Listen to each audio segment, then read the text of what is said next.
Silas Vane didn't knock. He never did. He walked through Clara Hayes's front door like he owned it, because in his mind, he already did. His boots tracked mud across the kitchen floor she'd scrubbed that morning. He picked up the tin cup from the table, sniffed it, and set it back down with a contempt so casual it was almost worse than cruelty. Then he looked at her, really looked at her, the way a man looks at something he intends to take. "Your husband left you debts," he said. "I'm here to collect." Clara stood between him and her daughter.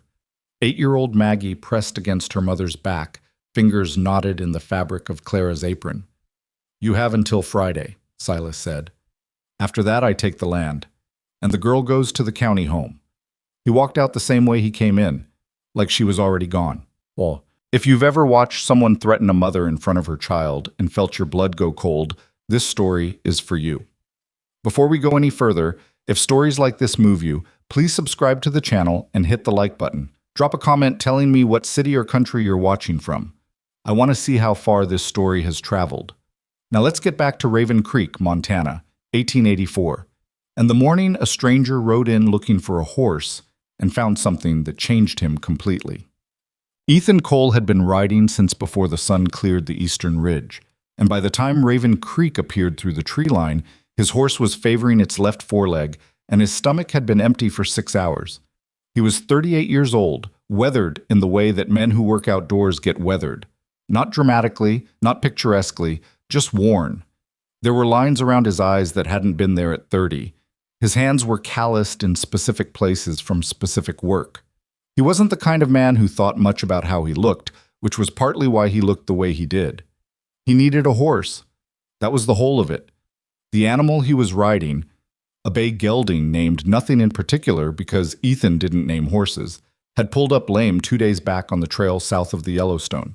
He'd been managing it carefully since then, walking more than riding, which had added half a day to his travel and left him with a particular kind of irritation that wasn't anger so much as the steady grind of things not going as planned. He had money enough for a decent horse if the prices here were reasonable. He had no reason to expect they wouldn't be. He had no reason, riding into Raven Creek that gray October morning, to expect anything at all. The first thing he noticed was the quiet. Not the natural quiet of a small town early in the day. That had its own texture, its own sounds underneath. Dogs, somewhere. A rooster too stubborn to quit. The creak of a sign in the wind. This was different. This was the quiet of people who had agreed, without speaking, to make themselves small. Ethan rode down the main street at a walk and counted 6 people who looked away from him before he'd gone 100 yards. A woman sweeping her porch stopped mid-stroke and went inside. 2 men talking outside the feed store dropped their conversation and moved apart like they'd been caught at something. A child standing at the edge of a water trough stared at him with huge eyes until a hand appeared from a doorway and pulled her in. Ethan had been in enough places to know what fear looked like when it had soaked into the walls and the streets and the ordinary daily habits of people who were too tired to hide it anymore. He tied his horse at the post outside the general store and went in. The man behind the counter was heavy-set, somewhere in his 50s, with the kind of face that had once been open and had since learned to be neutral. He watched Ethan come through the door without greeting him. "Looking to buy a horse," Ethan said. "Sound one. Working animal, not show. Who in town might have something worth looking at?" The storekeeper's eyes moved to the window and back. "Harlan Price keeps stock. South end of town, past the mill house." He paused. "You just passing through?" "That's the idea." The man nodded slowly, and something in his expression shifted. Not relief exactly, but the absence of a concern he'd briefly held. "Harlan's your best bet, then." Ethan bought a tin of tobacco he didn't particularly need because the man looked like he could use the sale and went back outside. That was when he heard the crowd. It was coming from the town square, which was really just a wide space where 2 streets met at an angle in front of what had once been a courthouse and was now clearly used for something else. Ethan heard voices before he saw anything.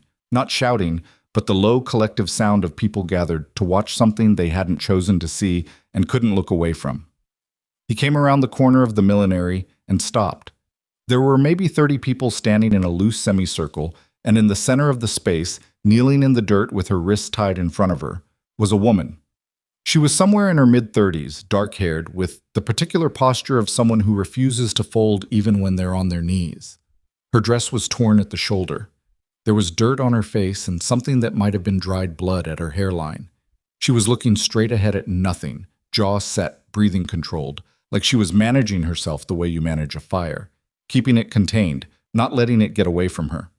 Beside her stood a little girl, 8, maybe 9, with her mother's dark hair and eyes that were doing everything they could not to cry.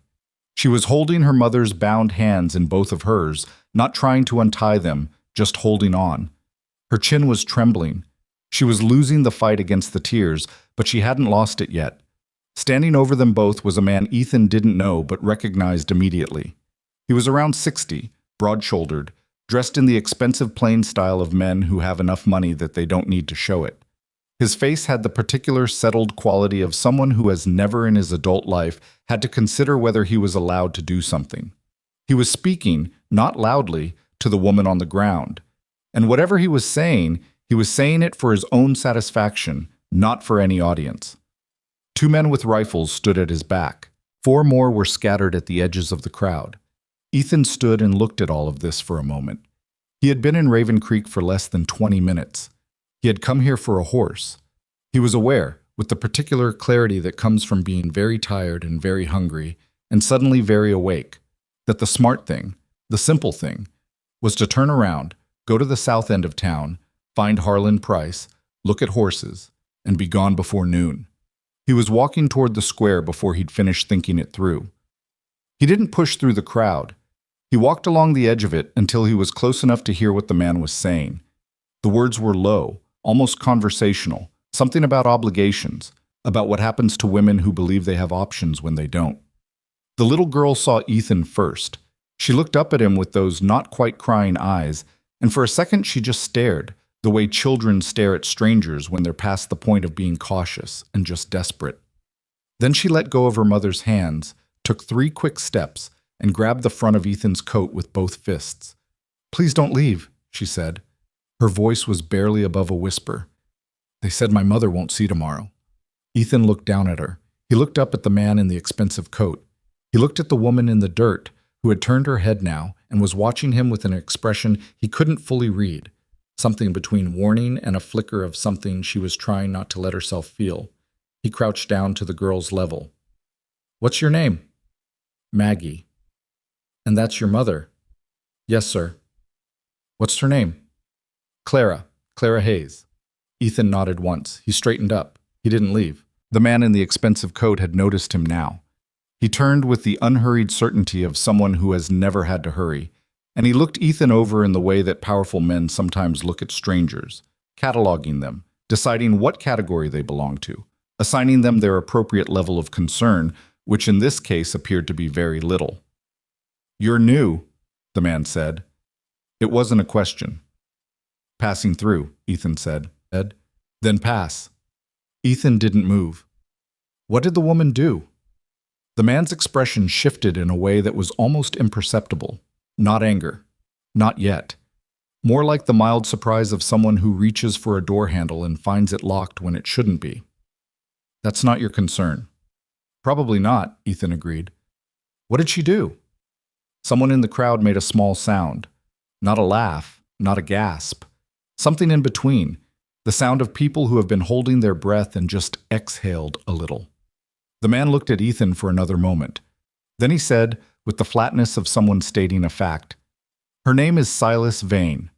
I own the Vane Land and Cattle Company. I own 40% of the business in this town. I have an arrangement with the sheriff and the county judge." He paused. "And this woman owes me a debt she can't pay." "A debt?" Ethan said. "Her late husband borrowed money he didn't have to save a ranch that wasn't worth saving. He died owing me. She inherited the obligation." Silas's voice was perfectly even. "She's had 18 months to make arrangements. She hasn't, so here we are." Clara Hayes made a sound, not a word, more like the beginning of one, and then stopped herself. Ethan glanced at her. Something crossed her face that wasn't quite anger and wasn't quite grief and was entirely controlled. "Untie her," Ethan said. The crowd went very quiet. Silas Vane looked at him with the genuine curiosity of a man who hasn't been surprised in a long time and isn't sure how to feel about it. "You're making a mistake," he said, not threateningly, almost helpfully. "Probably," Ethan said. "Untie her anyway." For a long moment, nothing happened. Then one of the riflemen shifted his weight, and the creak of his boot leather was the loudest sound in the square. Silas Vane smiled. Not warmly, not coldly, just the smile of a man who is recalculating something. "You came here for a horse," he said. "That's right." "Then I'll give you some free advice, stranger. Buy your horse. Ride out. The debts of a dead man are not your problem, and neither is his widow." Ethan looked at Maggie, who still had her fists wrapped in the front of his coat. She was looking up at him.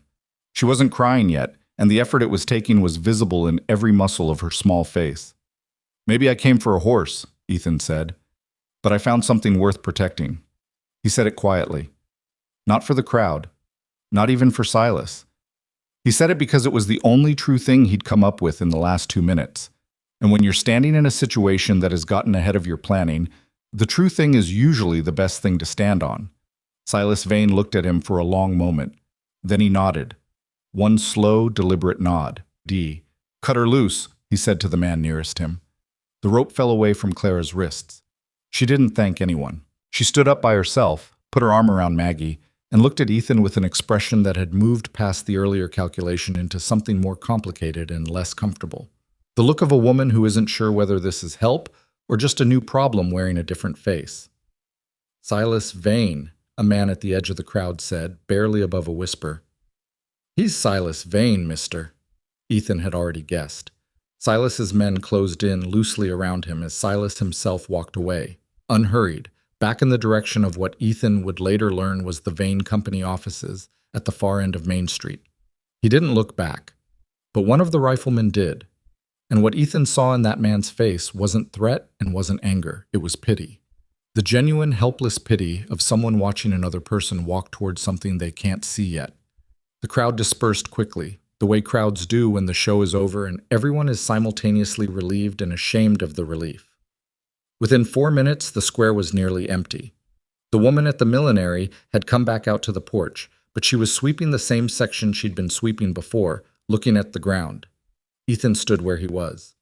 Clara Hayes was standing 6 feet away, her arms still around Maggie, looking at him with a combination of gratitude and wariness that he found entirely reasonable.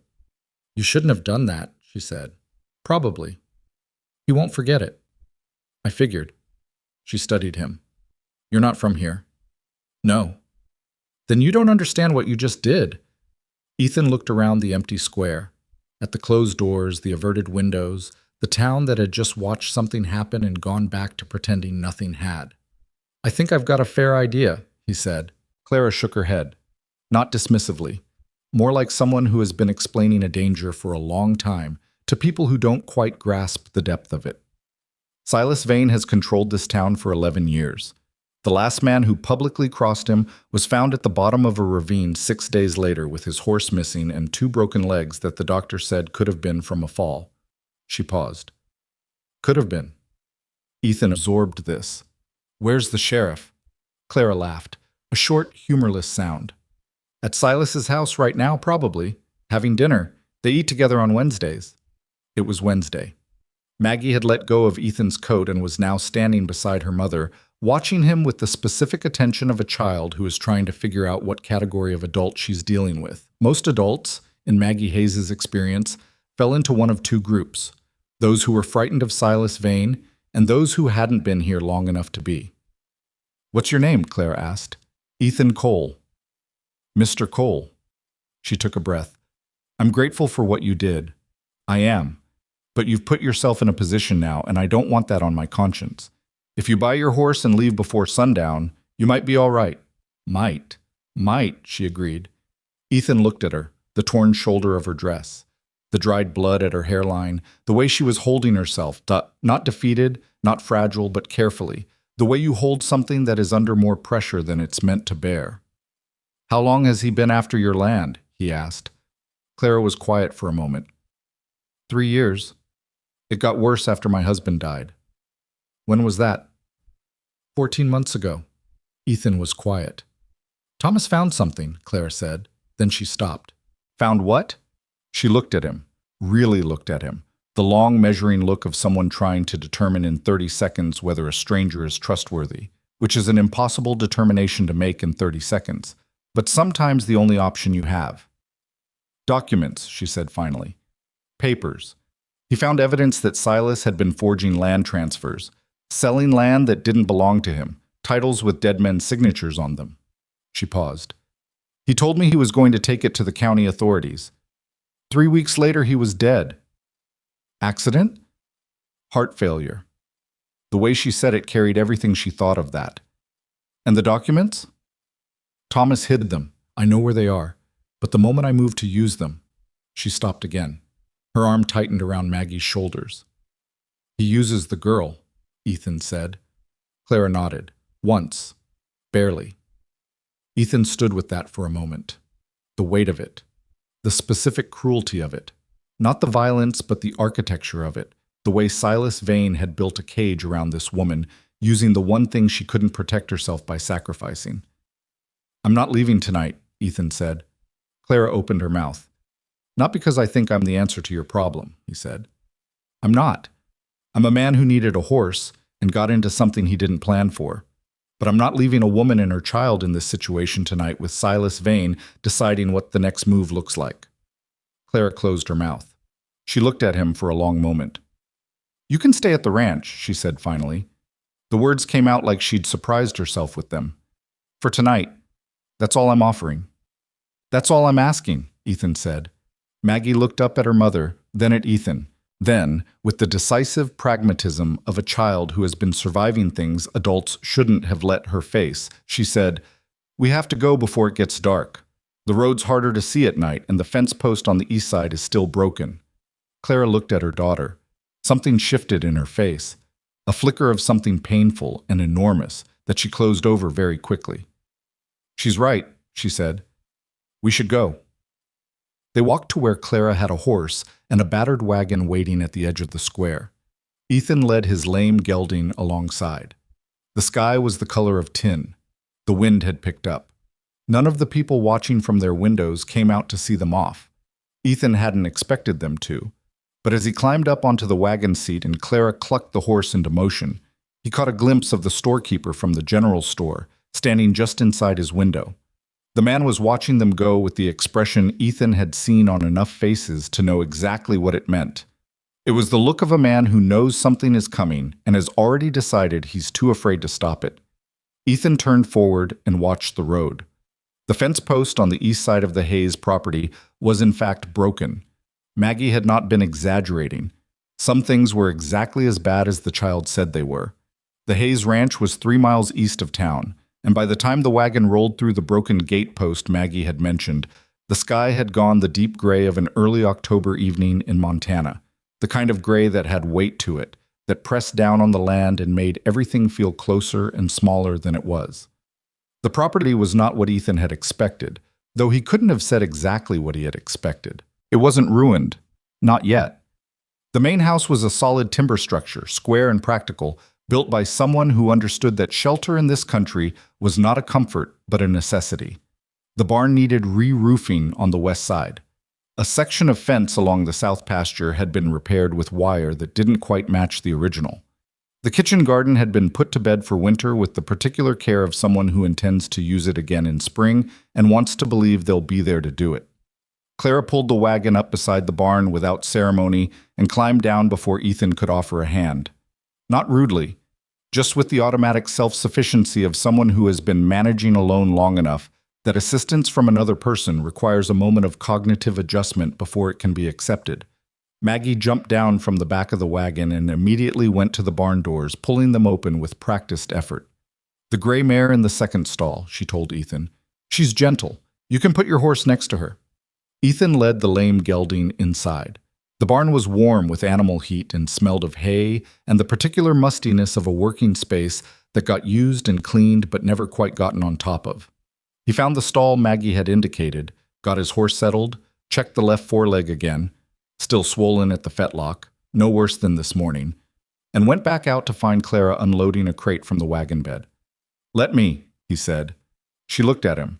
Then she stepped back and let him take it. It was a small thing, but she did it without the brittle performance of someone determined to prove they don't need help, and Ethan thought that cost her something. That stepping back, that allowing. And he didn't make more of it than it was.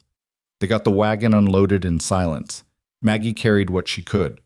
The items were mostly provisions: flour, salt, a small tin of lamp oil, practical things purchased before whatever had happened in the town square had happened, which meant Clara had been in town running ordinary errands when Silas Vane had decided to make his move, which meant it hadn't been spontaneous, which meant Silas had known when she'd be there and had arranged to have witnesses.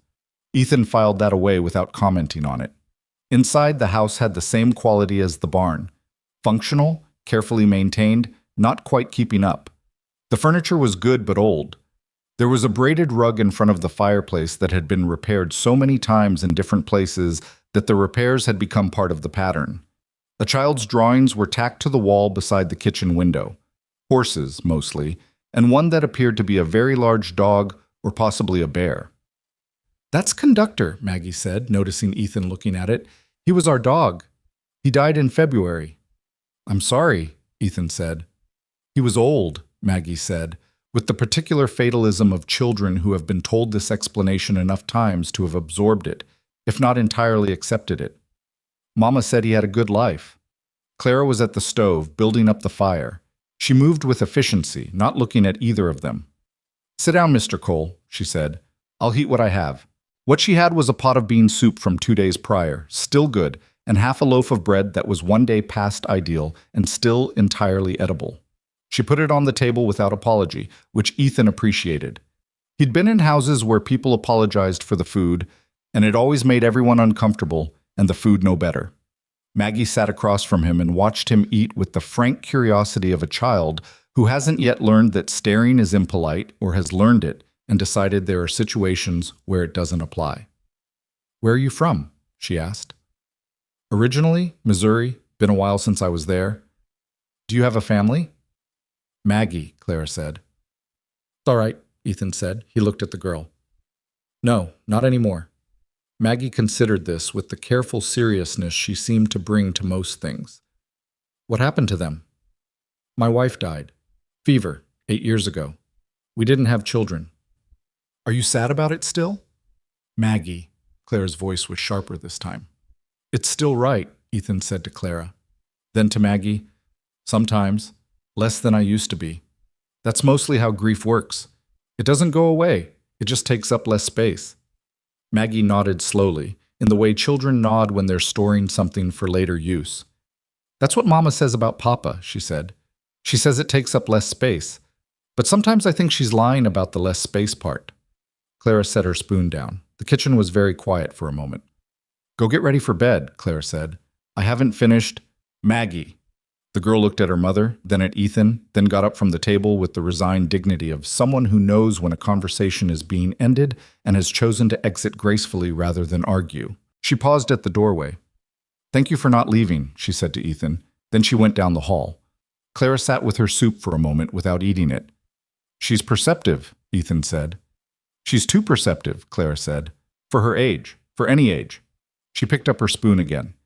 She heard most of what her father said to me before he died. About Silas, about the documents, about what he was planning to do. Thomas didn't know she was listening. He thought she was asleep. Clara paused. "She's been carrying it for 14 months, knowing things no child should know, and not being able to talk about them because I told her she couldn't. You told her to stay quiet. I told her our lives depended on it." Clara looked up from the soup. "Which they do, which they still do." Ethan looked at her. In the lamplight, with the tension of the day beginning to settle into something more manageable, he could see more clearly what the town square had only given him in pieces. The intelligence in her face, the exhaustion behind it, and beneath that, something that hadn't broken even though it had been under sustained, deliberate pressure for over a year. "Tell me about the documents," he said. Clara was quiet for a long moment. The fire in the stove ticked. "Thomas was a careful man," she said finally. "Methodical. Before he went to work on the trail drives, before we had this place, he clerked for a land office in Nebraska for 2 years. He understood how titles worked, how transfers were supposed to be recorded, what the paperwork should look like. She paused. When Silas approached us the first time, 3 years ago, offering to buy the ranch, Thomas was polite and said no. Silas came back with a lower number, which didn't make sense. Usually they come back higher, not lower. Unless the lower number was still more than he thought you'd been paid, Ethan said. Clara looked at him. That's exactly what Thomas thought. He started going back through the county land records, the ones that were public, and he found irregularities, transfers that had been recorded incorrectly, parcels that showed up in Silas's holdings without clear title chains, one property that had transferred to the Vane Company 6 weeks after the previous owner's recorded death, which would be legal, except the previous owner had actually died 4 months before the transfer date, and there was a 2-month gap in the records that someone had quietly filled in. Forged. Almost certainly. Thomas made copies of everything. The originals are in the county office in Helena. He couldn't take those, but he documented the discrepancies, cross-referenced the dates. He had 12 separate properties where the records showed what he believed were fraudulent transfers. She paused again. He also had a letter. What kind of letter? From a man named Gideon Marsh. He was a county clerk in the land office, worked there for 9 years. He wrote to Thomas, they'd corresponded before, from Thomas's clerking days, and told him he'd witnessed Silas's land agent pressuring the office to backdate a transfer. He said he'd been afraid to come forward, but had kept a copy of the original unsigned document. Clara's voice was even, controlled, the voice of someone who has told this story in her head so many times that telling it aloud has almost the quality of recitation. Gideon Marsh died 6 months after he sent that letter, thrown from a horse on a road he'd ridden twice a week for 5 years. The kitchen was very quiet. Where are the documents? Ethan asked. Clara looked at him steadily. This was the question she'd been deciding whether to answer since the moment in the town square when she'd first looked at him. He could see the decision still happening behind her eyes. Not because she didn't want to trust him, but because the cost of trusting the wrong person was not something she could survive. Not now, not with Maggie in the next room. Not here, she said, and not in town. Ethan nodded. He wasn't going to push it. If their positions were reversed, he wouldn't have said any more than that either. The man he sends, Ethan said. What did he do today? Was that typical? The town square, the tied hands. Was that a warning, or was that him losing patience? Clara considered the question seriously, which he appreciated. Both, I think, she said. He's done things like that before, public humiliation, public pressure. He did it to the Kendall family before he took their grazing land. He did it to a man named Porter Fitch before Porter sold and left. She paused. But the tied hands were new. He's escalating. Why now? Because winter's coming, Clara said. He wants the property settled before the ground freezes. There's a water source on the north section of this land, a spring-fed creek that runs year-round. His eastern holdings go dry in winter. He's wanted that water access for 3 years. She looked down at the table. And because I think he found out about the documents, not where they are, but that they exist. Someone must have said something to someone. She closed her eyes for a second, opened them. Which means he's not going to stop, not this time. Ethan sat with that. The thing about men like Silas Vane, and he'd encountered versions of them before, not this particular variety, but the same essential type, was that they operated on a specific kind of logic that most people found difficult to understand because most people's logic ran on something else entirely. Silas's logic ran on the premise that everything had a price and everyone had a breaking point. The only question was which lever to use and how long to pull it. What he hadn't accounted for, usually, was someone who didn't have the right kind of breaking point. Not because they were stronger, necessarily, but because they were protecting something that couldn't be bargained. Clara Hayes was protecting her daughter. That wasn't a weakness Silas could get purchase on. It was also, Ethan was beginning to understand, exactly why Silas had put Maggie in the picture. He threatened her, Ethan said. The girl. Today. He said if I didn't sign the transfer by Friday, he'd have me declared an unfit mother on the grounds that I've been unable to maintain the property to a safe standard. He has a judge. Clara's voice was very flat. He always has a judge. The county judge or a circuit judge? County. Judge Aldous Prentice. He's been on Silas's payroll for 7 years. She looked at Ethan. You're thinking there might be someone else? There usually is. The circuit judge comes through twice a year. He was here in August. He won't be back until April. April, Ethan said.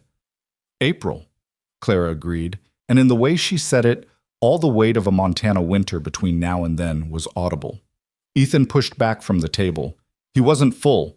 The soup had been good, but there hadn't been enough of it. But he wasn't going to say so. I'll sleep in the barn, he said. I have a spare room. He looked at her. The barn's fine. Clara looked back at him, and he could see her working through the geometry of it, the appearance of things, the town's eyes even out here, the way that Silas would use anything he could get. All right, she said. There are extra blankets on the shelf inside the barn door, left side. Thank you for the meal. She nodded. Then, when he was at the door, she said, Mr. Cole. He stopped. What you did today, she said. I know you don't know this town or me or any of it, and I know you've put yourself in something now that you didn't ask for. She paused. I'm not good at this, at saying, thank you for not walking away. Ethan looked at her for a moment. Get some sleep, he said. You look like you haven't in a while. He went out before she could answer. The night was cold and sharp and clear, the kind of Montana night that reminded you exactly how far you were from anywhere else. The stars were enormous. The wind had dropped. From inside the barn, Ethan could hear his horse shifting, the soft sound of the gray mare in the next stall, the creak of timber in the cold. He found the blankets where Clara had said they'd be. He settled into the corner of an empty stall with his back against the wall and his boots within reach. Old habit, not paranoia, though tonight it was both. And he lay in the dark and thought about what he'd gotten himself into. The honest answer was that he wasn't sure. He'd stopped a public humiliation.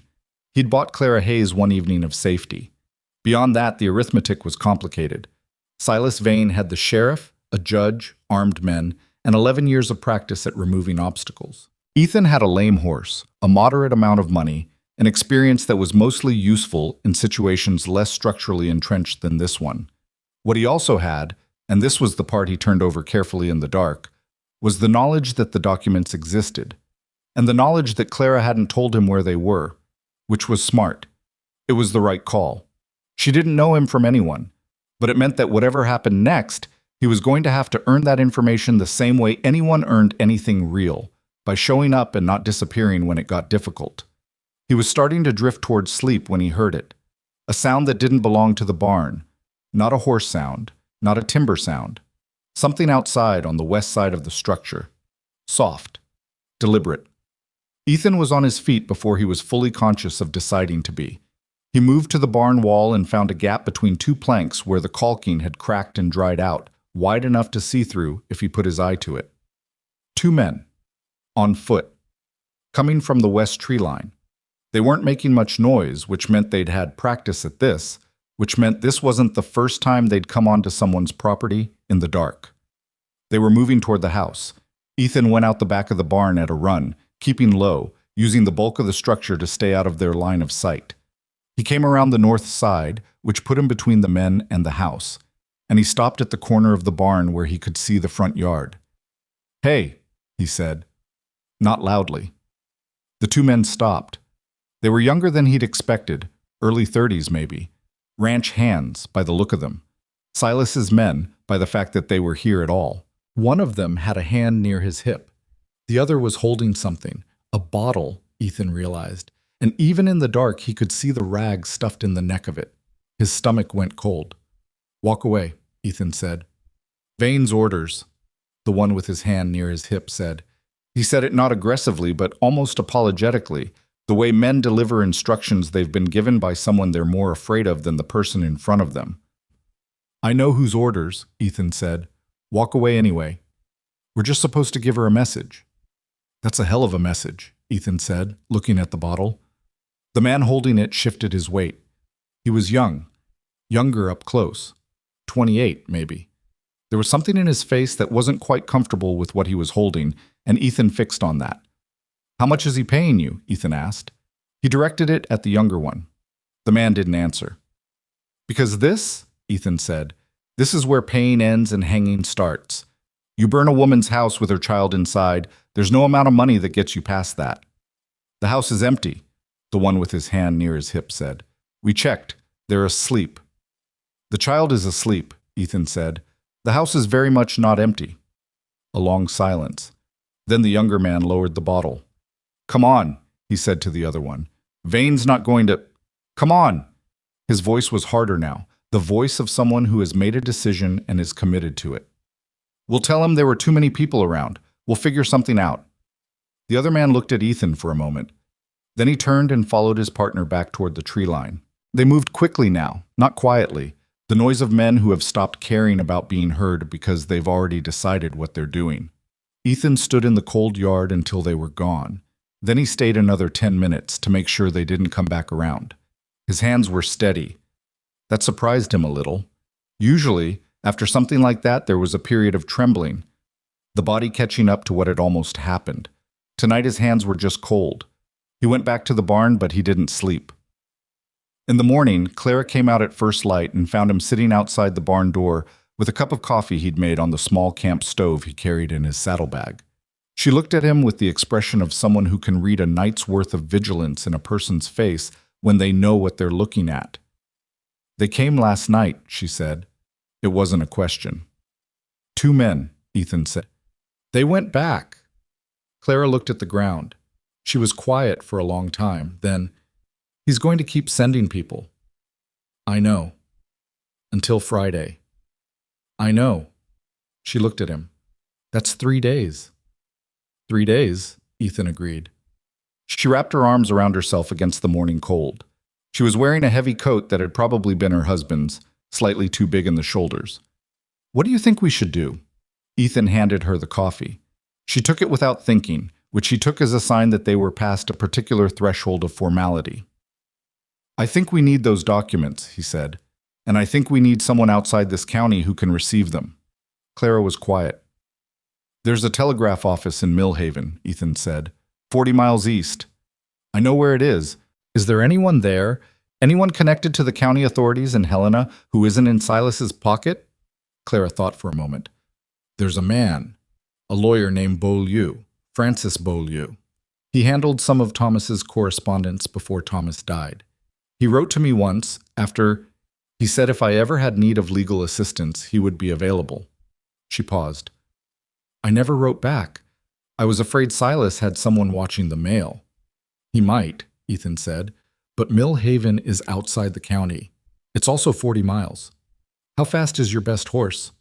Clara looked at him. Something shifted in her face. Not hope exactly, but the thing that precedes hope, the cautious recognition that something might be possible that you've been telling yourself for months wasn't. The gray mare, she said. She's fast. Fast enough to get there and back in a day? If I pushed her, she paused. I can't go. I can't leave Maggie. You don't have to, Ethan said. I'll go. Clara looked at him for a long moment. You'd need the documents first. I know. Another long silence.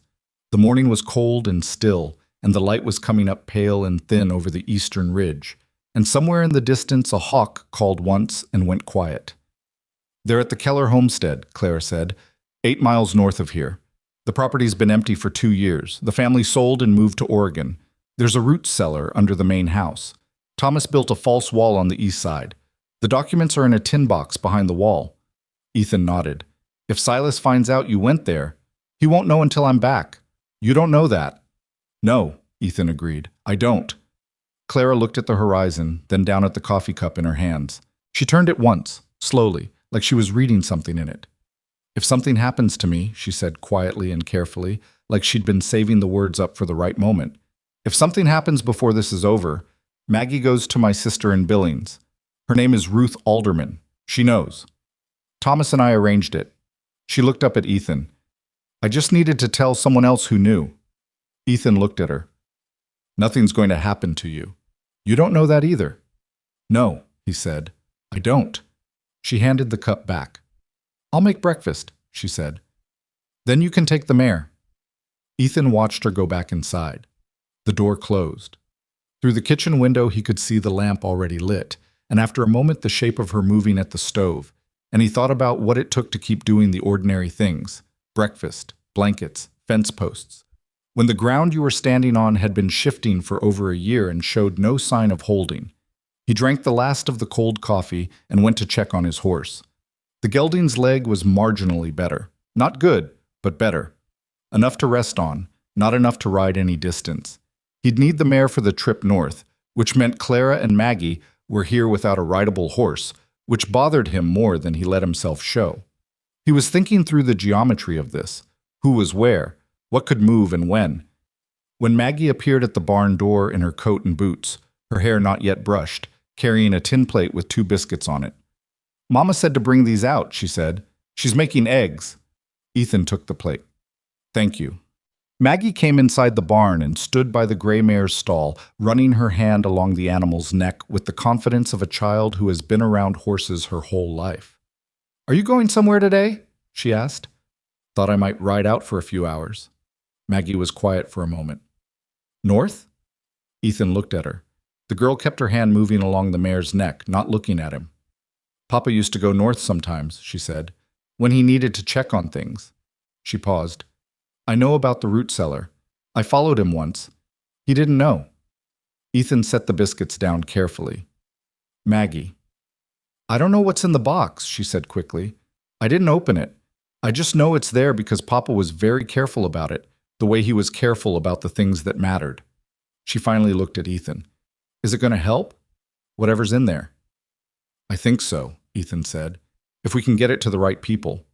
Maggie nodded slowly. Then, "Mr. Cole, are you afraid?" Ethan considered the question the same way she asked it, seriously, without deflection. "A little," he said. "That's normal. The men who say they're never afraid are usually either lying or not paying close enough attention." Maggie seemed to find this satisfactory. "Mama's afraid too," she said. "She thinks I don't know, but I can tell because she does the dishes twice. When she's not afraid, she only does them once." Ethan looked at the barn door and thought about the woman in the kitchen and the dishes. "You look out for her," he said. "I try," Maggie said. "Mostly she looks out for me, but sometimes I try." She gave the mare a final pat and went back to the house, leaving Ethan with the biscuits and the barn and the particular weight of a situation that had stopped being simple, if it had ever been simple. Somewhere around the moment a child had grabbed his coat and asked him not to leave. He ate the biscuits. They were better than they had any right to be given the supplies he'd seen Clara working with, and he thought that probably said something accurate about Clara Hayes that the rest of the morning's conversation had only confirmed. He was getting ready to saddle the mare when he heard the sound of horses on the road. Not 2. Several. He moved to the barn door. 4 riders were coming up the track from the main road, moving at a deliberate pace, not rushing. 3 were men he didn't recognize. The 4th was the sheriff of Raven Creek, a man named Cord Daly, whose name Ethan had gotten from the storekeeper on his first pass through town, though he hadn't had reason to use it until now.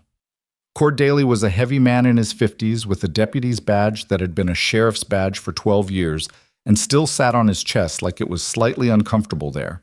He stopped his horse 20 yards from the barn and looked at Ethan with the expression of a man who is carrying out an instruction he'd rather not be. "Cole," he said. "Sheriff," Ethan said, "you need to understand something." Daly's voice was flat. Not unfriendly, just flat. The way a man's voice gets when he's been talking himself into something for long enough that the words have lost their texture. "This isn't your town. This isn't your business. And what happens on this property is a legal matter between Mr. Vane and the Hayes estate." "Mrs. Hayes," Ethan said. "What?" "She's not an estate. She's a living person. Mrs. Hayes." Daly's jaw tightened. "Cole." "What's the legal matter specifically?" Ethan said. "Because I've been here less than 24 hours, and what I've seen looks a lot less like a legal matter, and a lot more like a man with money and guns deciding the law means whatever he says it means."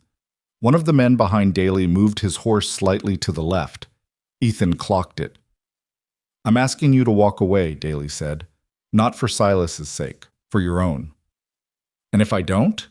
Daly looked at him steadily.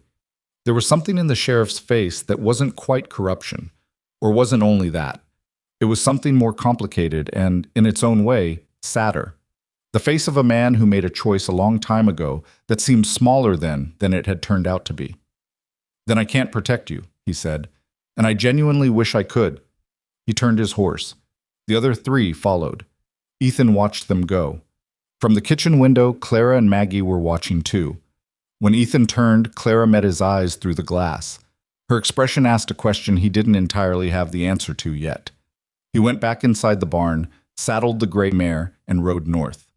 The Keller homestead was 8 miles from the Hayes property, and the morning was cold enough that he could see his breath and the mare's twin clouds dissipating in the still air. He made the ride in under an hour, moving steadily, watching his back trail. Nobody followed, or nobody he could see, which wasn't quite the same thing. The Keller place was what 2 years of abandonment looked like in Montana. Not ruin, but recession, the land beginning to reclaim the edges of things. The grass had grown up through the boards of the porch. The kitchen garden had gone entirely wild, a tangle of dead stalks and volunteer plants that had seeded themselves from whatever the Kellers had been growing. The house itself was sound but blank, all its windows empty. Ethan found the root cellar entrance beneath a section of porch that required moving 2 boards that had been placed to look accidental. The door was old, but the hinges had been oiled recently. Clara, or Thomas before her, had been maintaining it. Inside, the cellar was cool and dark and smelled of earth and old wood. He found a lantern on a hook just inside the door with oil in it and a matchbox beside it. He lit it. The east wall was stacked with old shelving, empty now, the Kellers having taken everything useful. Ethan ran his hand along the back of the lowest shelf until he felt the seam. It was well done. If you didn't know it was there, you wouldn't look for it. He worked his fingers along the seam, found the catch, and the section of wall swung inward. Behind it was a tin box, the kind used for storing important papers, with a small latch and no lock. He opened it. The contents were what Clara had described, meticulous, cross-referenced, the work of a man who had understood what he was building and what it would need to withstand. 12 properties. Date discrepancies annotated in Thomas Hayes's careful clerk's hand, copies of county records with the irregularities circled, and at the bottom, folded separately, a letter in different handwriting, cramped and slightly uneven, the hand of a man writing something he was afraid to write. Gideon Marsh's letter. Ethan read it through once, standing in the root cellar with the lantern throwing shadows against the earthen walls. By the time he finished, he understood why Silas Vane wanted this land badly enough to tie a woman's hands in the town square.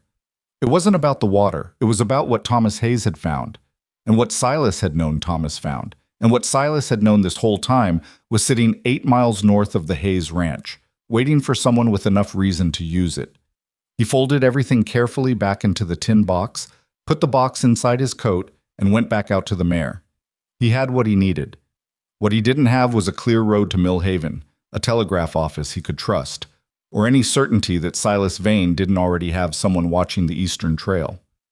He rode back toward the Hayes ranch and thought about all of this, and about Maggie Hayes in the barn saying she tried to look out for her mother, and about a sheriff whose voice had gone flat from the weight of a bad decision made too long ago to undo.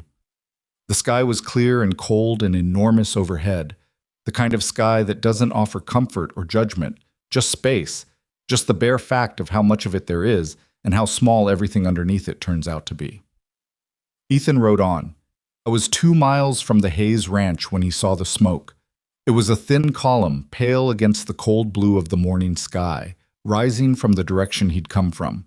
Not from the ranch itself, but from somewhere between the ranch and the road into town.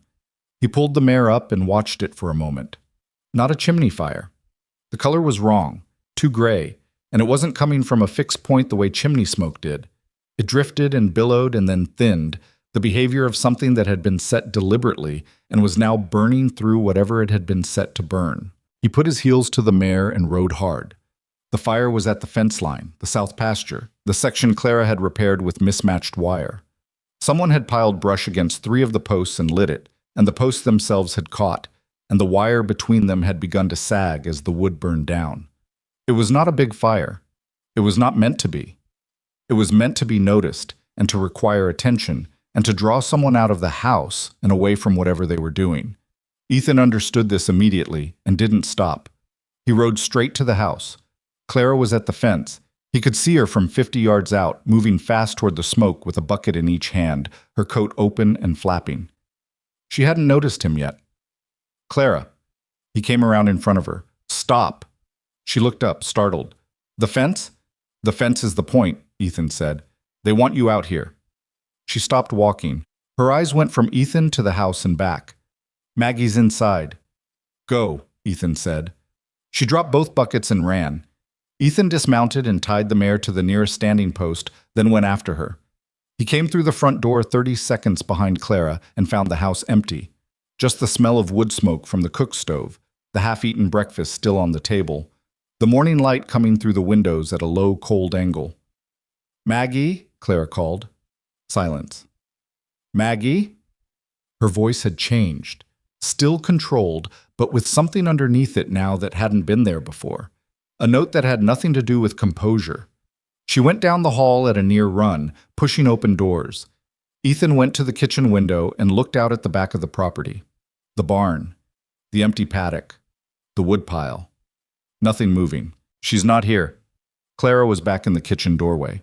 Her face had gone the particular pale of fear that is past the visible stage and into the physical one. Her hands were steady, but her breathing had changed and the color of her skin was wrong. Barn, Ethan said. They went together. Maggie was in the hayloft. She was up against the back wall, knees drawn up, with her arms wrapped around them and her face turned toward the ladder, watching for them. When Clara came up the ladder, the girl launched herself forward, and Clara caught her, and for a moment neither of them said anything. Just the sound of Maggie's breathing, which was fast and slightly ragged, and Clara's hands moving across her daughter's back and hair with the desperate thoroughness of a person checking that something is whole. I heard them, Maggie said into her mother's shoulder. 2 men. They came through the back of the barn. I got up here before they saw me. Did they see you? Clara asked. No, I don't think so. They just looked around and left. Looking for what? Ethan said. Maggie pulled back from her mother enough to look at him. They were looking for you, she said. I heard one of them say your name. Ethan absorbed this. Not Clara's name, his, which meant Silas had shifted the calculation overnight. Clara was the property problem, manageable through legal pressure, threats, slow attrition. Ethan was a different category of problem, and Silas had apparently decided that the fastest way to resolve it was to find him and remove him from the board before whatever he was planning could develop further. He looked at the tin box inside his coat. He could feel the edge of it against his ribs. We need to move, he said. Clara looked at him. Where? Not here. Not the ranch. He thought for a moment. Is there anyone in town you trust? Anyone Silas doesn't own? Clara's jaw tightened. That's a short list. Give me a name. She was quiet for a moment. The kind of quiet that wasn't hesitation, but genuine searching, going through faces and histories, and the particular arithmetic of who had stayed and who had bent, and who had managed to hold some line even under pressure. Nell Greer, she said finally. She runs the boarding house on the north side of Main Street. Her husband was one of the men Silas cheated. He left town 4 years ago. She stayed.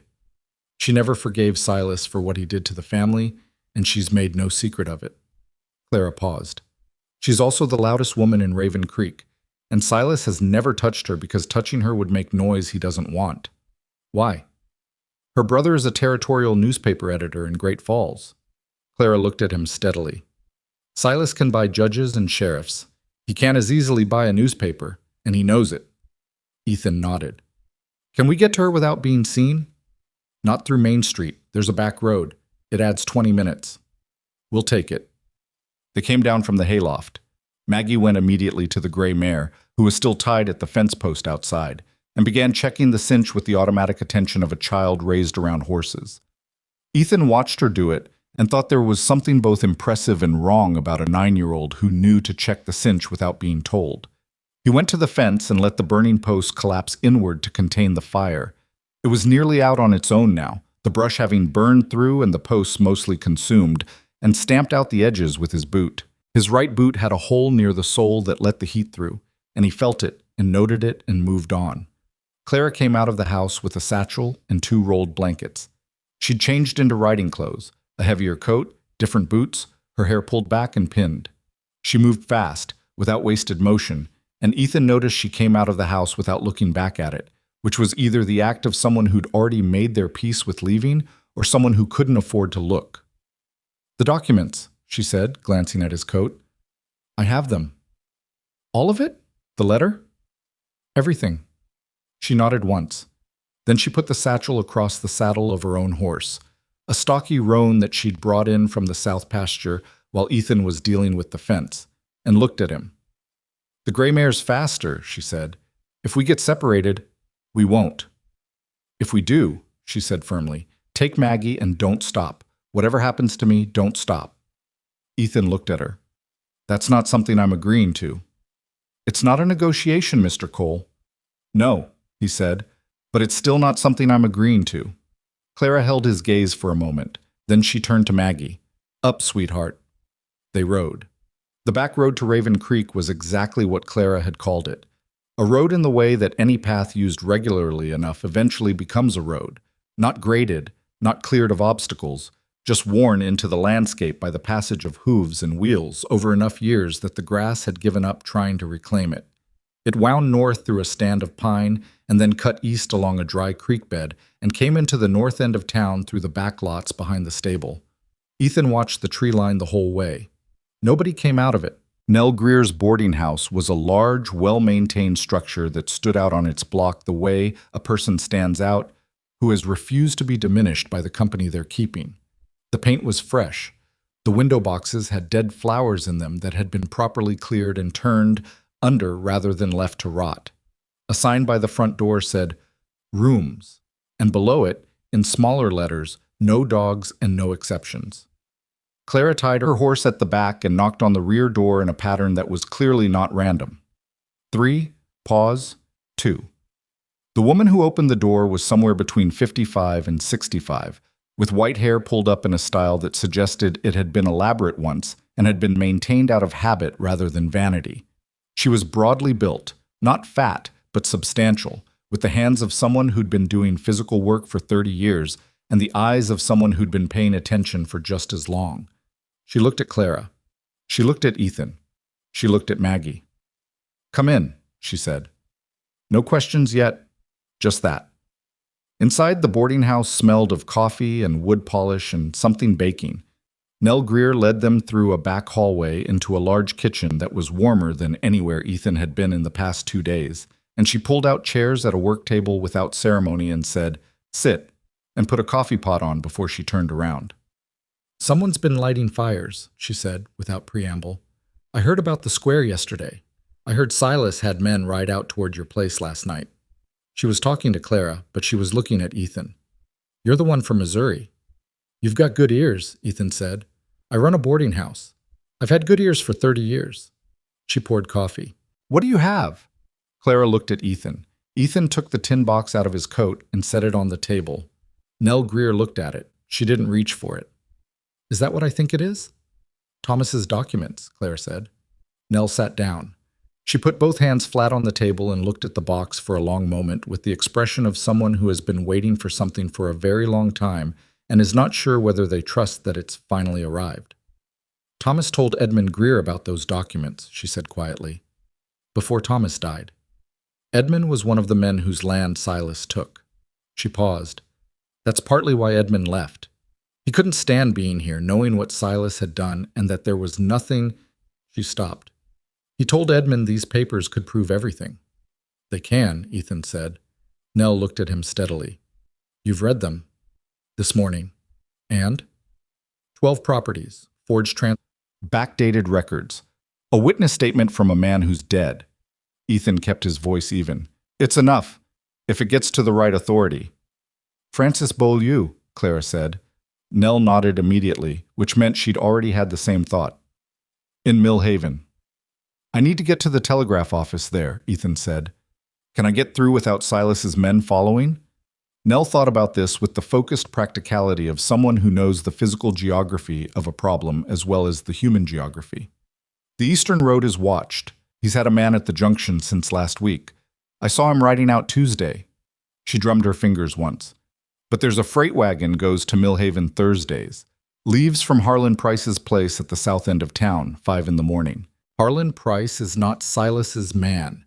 He sold Silas a horse 3 years ago at a price Silas tried to renegotiate after the fact, and Harlan Price never forgave him for it. A pause. He's also not particularly brave, but he's stubborn, which in this situation might serve just as well. Today's Wednesday, Ethan said. Yes, Nell said. It is. Ethan looked at Clara. They both understood what that meant. One more day to hold, with Silas's deadline moving toward Friday, and the documents not yet in any hands that could use them. What about tonight? Clara said. He knows where the ranch is. He knows we're not there now, or he will soon. Nell set down her coffee cup. You'll stay here, she said. It wasn't a question. All three of you. I have 2 rooms empty. No one searches my house. Silas has never made that mistake, and he won't start now. She said it with a certainty that came from something more specific than pride. My brother runs the Territorial Examiner. Silas burned a man's barn in 1879, and my brother printed the story. Silas spent 6 months convincing people it wasn't true. He will not risk that again. Maggie, who had been sitting quietly through all of this with the coffee cup Nell had given her and the expression of someone taking notes, said, Is your brother going to write about us? Nell looked at her. If everything goes the way we're hoping, she said, my brother is going to write about Silas Vane in a way that will make certain gentlemen in Helena very interested in paying this town a visit. She paused. But first we need to get those papers to Mr. Beaulieu. I'll go with the freight wagon tomorrow morning, Ethan said. You'll need to be at Harlan's before 5, Nell said. He doesn't wait. Understood. Nell looked at Clara. You and the girl stay inside, off the windows. I'll tell my 2 other guests that I've had a plumbing problem in the back rooms and no one should come through the kitchen. She paused. One of them is old Mr. Calloway from the assay office, who hasn't looked out a window since 1881, so he won't be any trouble. The other is a traveling salesman who's been here since Monday waiting for the weather to clear and whom I strongly suspect of being a coward. He also won't. Clara looked at Nell with an expression that had nothing to do with gratitude. It was past gratitude into something older and heavier and more complicated. The look of a woman who has been managing alone for a very long time and has just, unexpectedly, found herself not alone. Nell, she said. Don't, Nell said. She got up and went back to the stove. Tell me what the child eats. The day passed in the constrained, tense way that days pass when you're waiting for something and can't do anything to accelerate it. Nell fed them. Maggie slept in the afternoon, curled on the narrow bed in the back room with a proprietary determination that suggested she needed it more than her composure had been letting on. Clara sat at the work table in the kitchen and went through the documents again, page by page, not because she hadn't read them before, but because she needed to know every word of them in her body before they left her hands. Ethan sat across from her and watched her read. He'd looked at the papers enough. Now he was thinking about Silas. The thing he kept returning to was the letter, not the forged documents. Those were damning, but they were paper, and paper could be challenged, disputed, tied up in arguments about chain of custody and authenticity. The Marsh letter was different. It described a witnessed act. It named specific individuals. And Gideon Marsh, whatever Silas's men had done on that road outside his county, had been careful enough to keep a copy, which meant there was a copy somewhere. Marsh, Ethan said. Clara looked up from the papers. The letter mentions he kept a copy of the original unsigned transfer document. Where would that copy be? Clara was quiet for a moment. His estate, presumably. He had a wife, a daughter. She paused. I don't know what happened to them after he died. Beaulieu might know, Ethan said, or be able to find out. Clara nodded slowly. If there's a surviving copy of that document with Marsh's signature on a statement about what he witnessed, she stopped. That would be harder for Silas to attack. Significantly harder, Ethan agreed. Nell came back in from the front of the house with the expression of a woman who has encountered new information and is deciding how to present it. Cord Daly just rode past, she said. Twice. Slow. Looking for us, Clara said. Looking for Mr. Cole, I'd say. He's not the type to come after a woman directly. Cord isn't. He's Silas's instrument, but he still has some shame. Nell set a plate of cornbread on the table with a precision that suggested she was working through something. There's also a man sitting in front of the feed store across the street who wasn't there this morning and who has been looking at my front door more than is natural for someone resting. Ethan stood up. Sit down, Nell said. If you go out there, you're exactly what he's waiting for. Ethan sat down. It cost him something. The document needs to get to Harlan Price's tonight, Nell said, before 5 in the morning. If you try to move through town in the dark with Silas's man watching the front, you'll have trouble. She paused. But my kitchen door opens onto the alley, and the alley connects to the back of the livery. And from the livery, you can get to the south end of town without going near Main Street. You've thought this through, Ethan said. I've been thinking about this for 4 years, Nell said. She said it simply, without drama. Since Edmund left. Since I understood that it wasn't going to stop on its own. She looked at the tin box on the table. I just didn't have what was in that box. Outside, the light was changing, the short Montana afternoon already tipping toward evening. Through the kitchen window, Ethan could see the sky going the deep amber and gray of a cold sunset, and beneath it the rooftops of Raven Creek, ordinary and quiet and completely insufficient as a cover for what had been happening in it for 11 years. Clara set down the last page of the documents and looked at Ethan. There's something I didn't tell you, she said. Her voice had changed, not in volume, but in quality. The controlled, practical tone she'd been using had shifted into something more careful. The tone of someone approaching the part they've been managing most deliberately. Tell me now, Ethan said. The 12th property in Thomas's list, she said. The last one. The most recent forged transfer. She paused. It's not a ranch. It's not grazing land. Another pause. It's a mining claim, filed 12 years ago by a man named Chester Aldine. Aldine died of fever in 1879. The claim transferred to the Vane Company in 1880 with a signature that Thomas was certain was forged. And 3 months ago, she stopped. 3 months ago, Ethan said. 3 months ago, there was a survey team on that land, a proper survey with equipment from back east. They were there for a week. Clara looked at him steadily. I didn't know what they were doing. I asked in town and nobody would say. But a man who delivers feed to the Vane Company, a man who doesn't like Silas any more than the rest of us, he told me that the survey team filed a report. She paused. With a copper company in Chicago. The kitchen was very quiet. Nell set down the cup she'd been holding. There's copper on that land, Ethan said. Significant copper, Clara said. That's what the feed man heard. Enough that a Chicago company is interested in purchasing the mineral rights. Ethan sat back. This changed the entire shape of it. Land fraud on behalf of a territorial cattle baron was one category of crime. Serious, potentially prosecutable, but the kind of thing that might be managed quietly if the right people were paid off. Land fraud that had positioned Silas Vane to sell mineral rights to a Chicago copper interest was something substantially different. That involved the kind of money that attracted attention from people who weren't county judges and territorial sheriffs. That was the kind of money that reached into boardrooms and banks and offices that operated in a different register entirely. Does Silas know you know about the survey? Ethan said. I don't think so. I only found out because the feed man told me, and he told me in confidence. Does anyone else in town know? If they do, nobody said anything. Ethan looked at the tin box. This goes in the Telegraph to Beaulieu tonight, he said. Not a summary. The full contents. Everything. The copper claim, the survey, the Chicago company. You can't telegraph a box of documents, Nell said. No, Ethan agreed.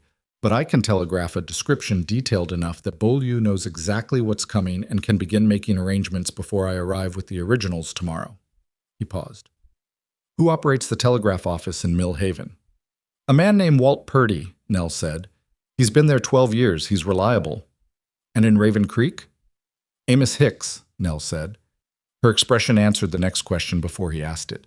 Silas's man, Ethan said. Amos is Silas's wife's cousin, Nell said, which in this town amounts to the same thing. So the Raven Creek telegraph was out, which meant the message had to go from Millhaven, which meant waiting until morning, which meant another night with Silas tightening his circle and a Friday deadline getting closer, and Clara sitting across the table from him with documents in her hands that could dismantle 11 years of fraud, and a man who had already sent people to burn a fence and look in a barn for a child. Ethan was quiet for a moment. Then he said, Nell, the man at the feed store, can you get a message to Harlan Price without going through him? Nell thought. There's a girl who helps me with the laundry on Wednesdays, Harlan's niece. She goes home past his place. I need Harlan Price to know I'm coming at 4 in the morning, not 5. 4. And I need to know it's important enough to lose an hour of sleep for. I can get that message to him, Nell said. And I need one more thing. Nell waited. I need to know who in this town besides you hasn't sold to Silas and hasn't broken. Ethan looked at her evenly. Not heroes. Not men looking for a fight. Just people who are still standing in more or less the original position. Nell looked at him for a long moment. Then she looked at Clara, something passing between them that Ethan couldn't fully read. An old conversation, or the echo of one. Then she looked back at Ethan and said, How many do you need? As many as are willing. Willing for what exactly? Ethan paused. He was still working this out. The shape of it, what it required, what it could realistically ask of people who had been afraid for years and had reason to keep being afraid. To be visible, he said finally. That's all. Not to fight. Not to put themselves in front of Silas's guns. Just to be seen, in public, on the right side of the line when the moment comes. Nell considered this. The specificity of it seemed to satisfy something in her. It wasn't asking for bravery past what people could manage. It was asking for the particular courage that has a clear form and a limited duration. I'll make a list, she said. Claire had been listening to this with the documents still in her hands. She set them down now, carefully, and looked at Ethan with an expression he was beginning to recognize. The look she got when something was developing in a direction she hadn't anticipated and was deciding how much to trust it. You're not just trying to get the documents to Beaulieu, she said. No. You're building something. I'm trying to. She was quiet for a moment, then, Silas has 6 armed men that I know of, possibly more. I know. And a sheriff who will do what he's told. I know. And a judge. I know, Ethan said, but he doesn't have the documents, and he doesn't have what's in them, and he doesn't know what's about to happen in Millhaven. He paused.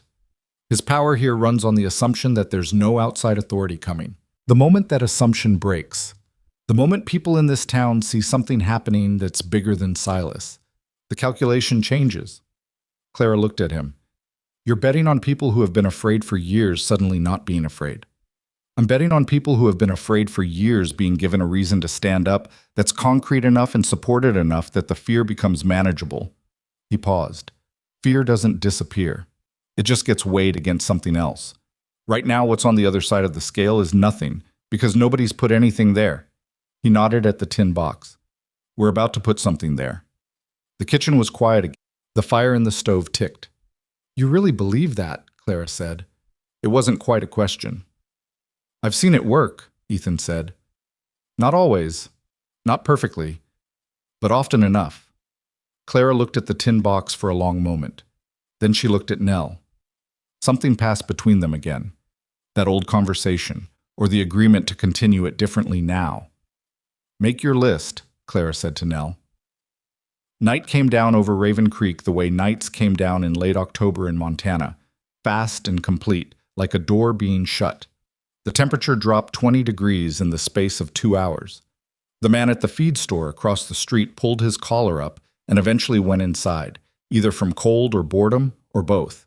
And Ethan watched him go from a gap in Nell's front curtains and marked the time. He didn't sleep.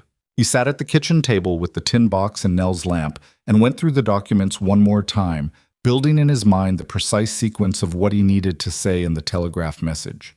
What Beaulieu would need to know first. What could wait for the physical papers?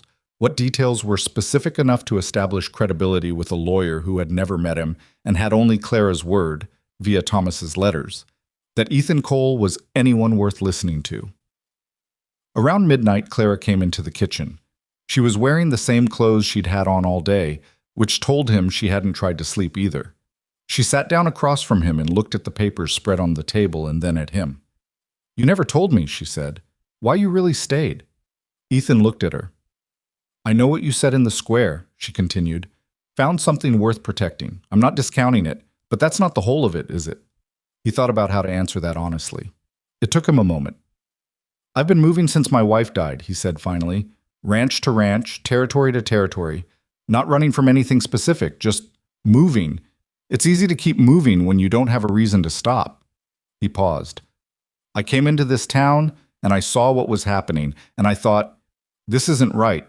And then I thought, and nobody's doing anything about it. And then your daughter grabbed my coat. He was quiet for a moment. I don't have a better explanation than that. Clara looked at him for a long time. That's honest, at least. I try. She reached out and straightened one of the pages that had gone slightly askew on the table, a small, absent gesture. Thomas was like that, she said. Honest past the point of comfort sometimes. It drove me crazy when we were first married. I thought he was just blunt. But it was actually the most careful thing about him. He didn't embellish. He didn't smooth things over. She paused. He told me the night before he died that he was scared, that he thought Silas knew or was close to knowing. He told me to take Maggie and go to Ruth if anything happened. She stopped. I didn't go. I stayed because the land was his, ours, and because I thought if I ran, Silas would take it and there'd be no proof left. And it would be like Thomas never… She stopped again. Like he died for nothing, Ethan said. Yes, she said. They sat with that for a while. The lamp threw warm light across the table and the papers and the tin box. And outside the window, Raven Creek was dark and cold and quiet. At 3:45 in the morning, Ethan put the documents back in the tin box and put the tin box back inside his coat. He checked his sidearm, an old Colt that he maintained well and used carefully and hoped, most days, not to need. He pulled on his coat and his hat. Clara was standing in the kitchen doorway. Beaulieu, he said, if I don't make it back, you said you would. If I don't, he said. Clara looked at him. Francis Beaulieu, Millhaven. He'll know what to do. And your sister in Billings. Ruth Alderman. I'll be back by afternoon, Ethan said. Clara nodded. She didn't say anything else. But as he went through the kitchen door and into the dark alley, she stayed in the doorway, and he could feel her watching until he turned the corner and the dark took him. The alley was black and cold and smelled of ash and horse. He moved along the back of the buildings carefully, keeping close to the walls, testing each step on the frozen ground before he committed his weight to it. The livery was at the far end, yet he could smell it before he saw it, the familiar deep animal warmth of it cutting through the cold air. He got to Harlan Price's place at 4:04. Harlan Price was already awake. He was a lean, angular man in his 60s, with the face of someone who has spent a lifetime making decisions he can actually live with, which had given him a certain quality of settled in his features that had nothing to do with contentment. He looked at Ethan in the lamplight of his stable yard and said, Nell's niece said you had something important.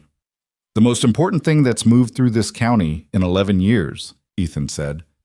Harlan looked at him for a long moment. Get in the wagon, he said.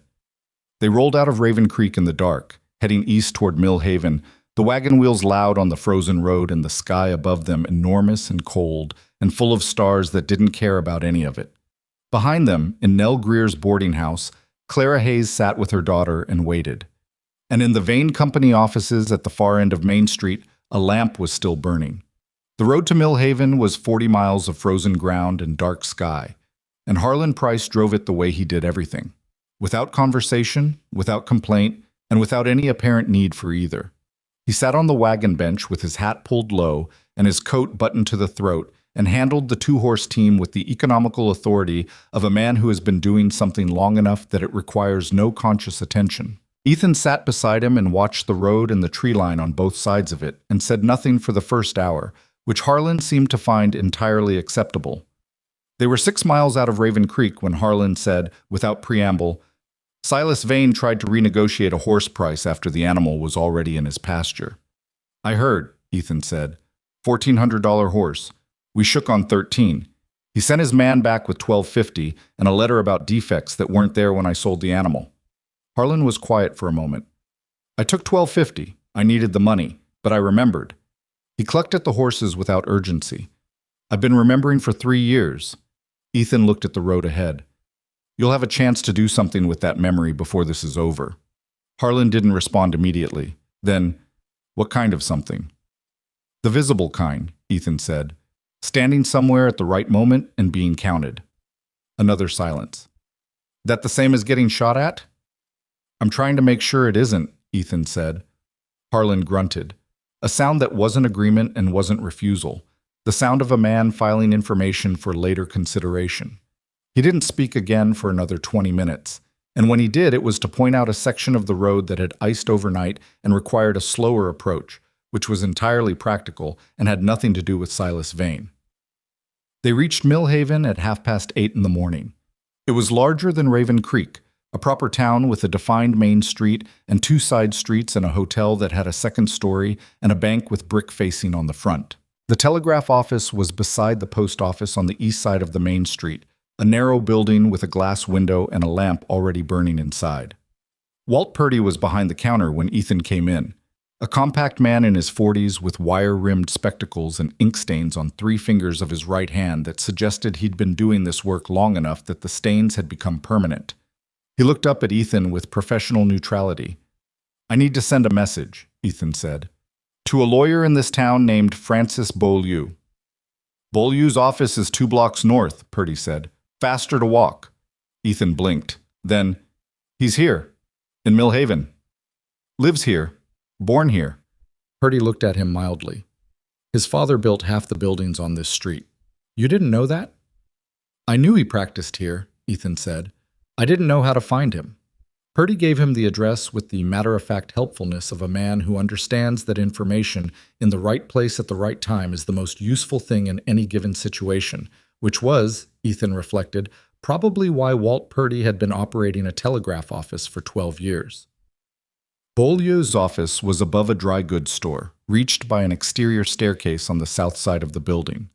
The door at the top was unlocked. Inside, a young man at a front desk looked up and started to say something professional, and Ethan talked over him politely but without stopping, explaining that he'd come from Raven Creek with documents relating to Silas Vane and the Hayes estate, and that he needed to speak to Mr. Beaulieu before anything else happened. The young man, a clerk, obviously, still young enough to be genuinely surprised by most things, went through the inner door without asking Ethan to wait, which suggested that either Ethan's face communicated something urgent or the words Silas Vane carried weight, even 40 miles from Raven Creek. Francis Beaulieu was in his late 50s, tall and slightly stooped, with the kind of face that had started out handsome and had become something better over time, interesting, specific, carrying the marks of its own history. He wore a good suit that had been pressed recently and a collar that was slightly crooked, which gave the impression of a man whose mind was habitually somewhere more important than his appearance. He looked at Ethan in the doorway with clear, direct eyes and said, "You're not a lawyer." "No, sir." "But you've come about the Hayes matter." "I have the documents Thomas Hayes assembled before he died. 12 properties, forged transfers, a witness letter from Gideon Marsh." Ethan took the tin box from inside his coat and set it on the edge of Beaulieu's desk. "And something that wasn't in the original correspondence. A mining claim on the Aldine parcel. Copper. A Chicago company has been surveying it." Beaulieu was already reaching for the box. He opened it with the focused attention of a man who has been waiting for something and is immediately doing the work of assessing whether it is what he hoped. He read in silence for 4 minutes. His expression didn't change much, but there was a point, somewhere around the Marsh letter, where he stopped and read a section again, and then a third time, and then set it down and looked at Ethan. "Gideon Marsh," he said. "He's dead," Ethan said.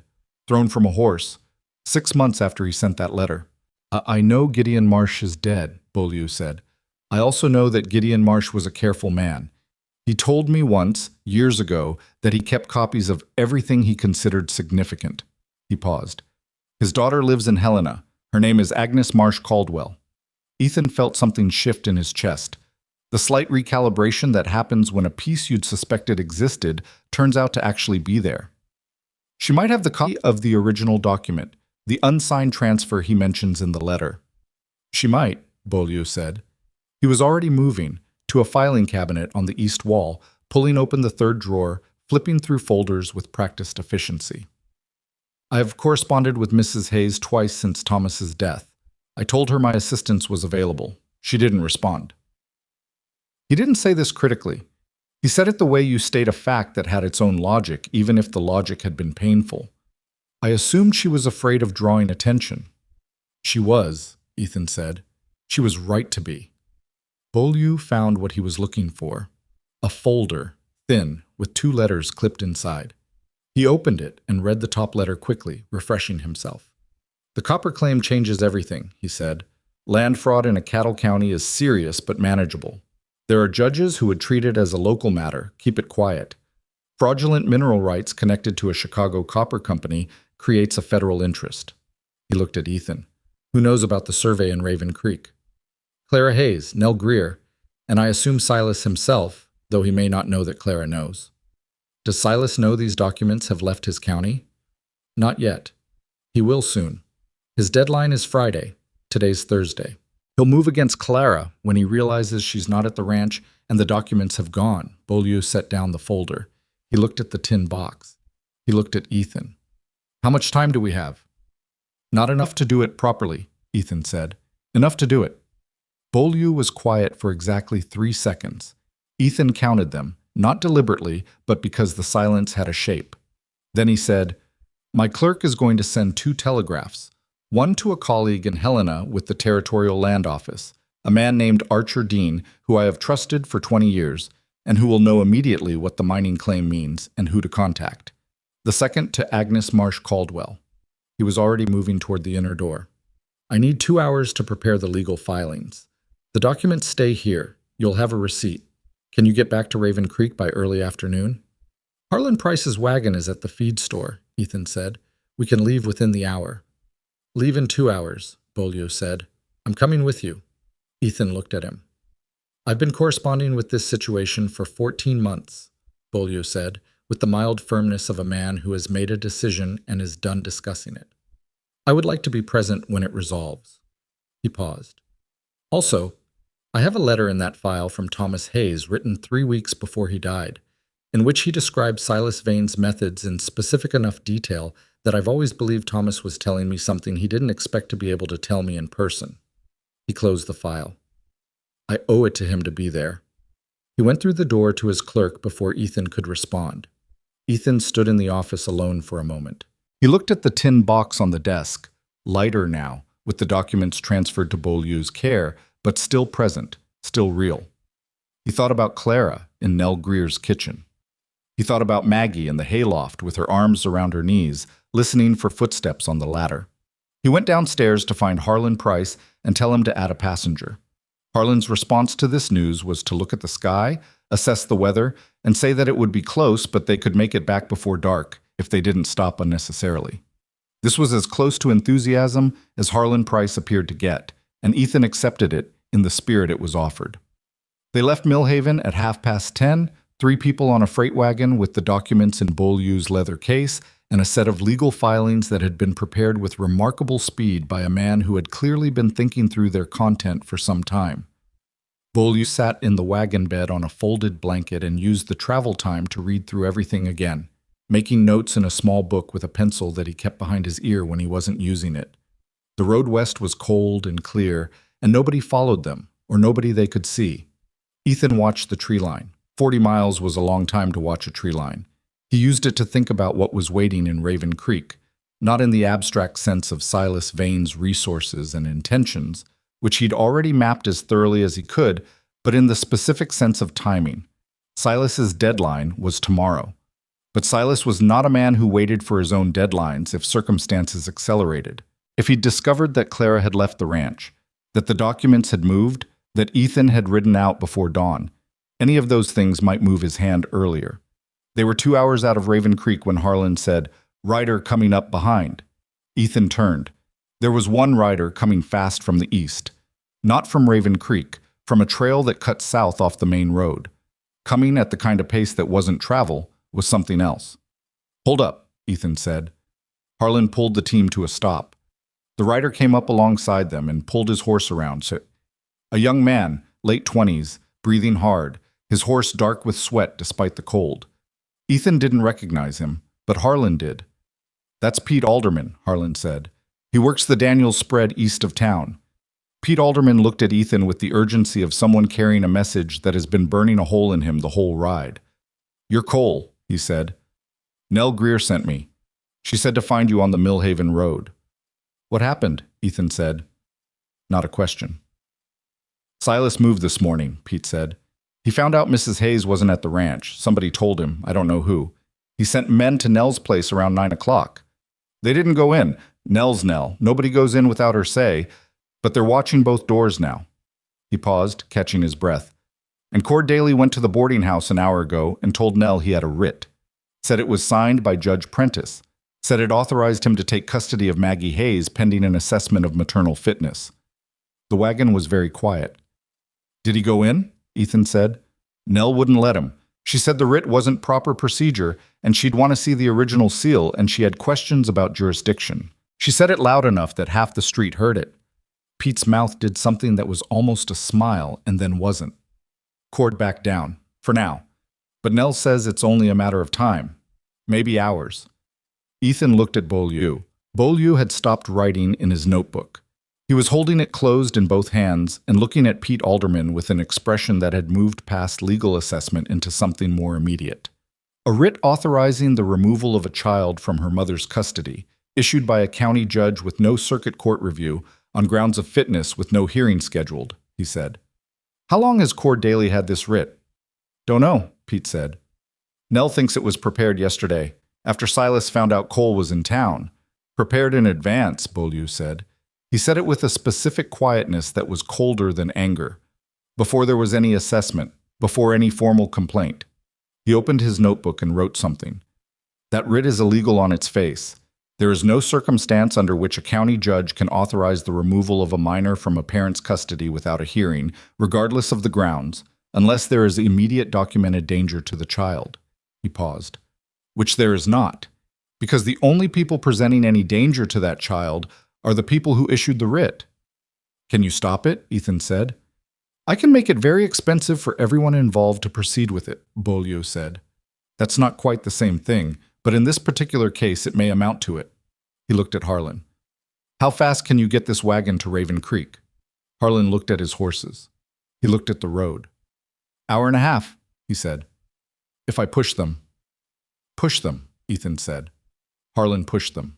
Pete Alderman rode alongside for a mile, gave Ethan what additional information he had, which wasn't much, but included the detail that there were now at least 5 of Silas's men visible on Main Street, which was 2 more than usual and which the town had noticed, and then cut back south toward the Daniels spread. Ethan rode the wagon bench and watched the road come toward them, and thought about Maggie Hayes in Nell Greer's back room, and about Clara sitting somewhere in that house knowing that the walls were closing and that the thing she'd been most afraid of, Maggie being taken, was now a legal document in Cord Daly's pocket, which made it real in a way that threats had never quite managed. He thought about Silas Vane sitting in his office with the lamp burning, looking at a town he'd controlled for 11 years, and calculating, the way he always calculated, what lever to use next. Taking Maggie was the last lever. It was also the most decisive one. If Silas got Maggie, he got Claire's compliance immediately and completely. And if he got Claire's compliance, the documents, even now in Beaulieu's case, became a problem with no plaintiff, no surviving witness, and no one left to stand behind them in court. He knows, Ethan said quietly, mostly to himself. Beaulieu heard him. Knows what? That we have the documents. He doesn't know where they are yet, but he knows they've moved. Ethan looked at the horizon. The writ isn't about fitness. It's insurance.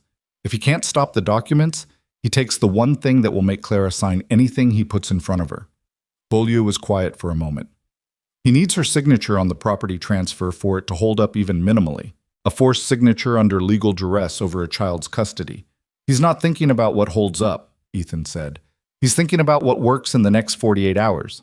After that, he's got the land transferred, the copper claim is his, and he lets the legal process sort itself out at whatever pace it wants, he paused. By the time any outside authority gets here, the land is sold, and the money is somewhere he can manage. Not if Archer Dean moves quickly in Helena, Beaulieu said. How quickly will he move? Beaulieu was honest. I don't know. He's a careful man. Careful men don't always move quickly.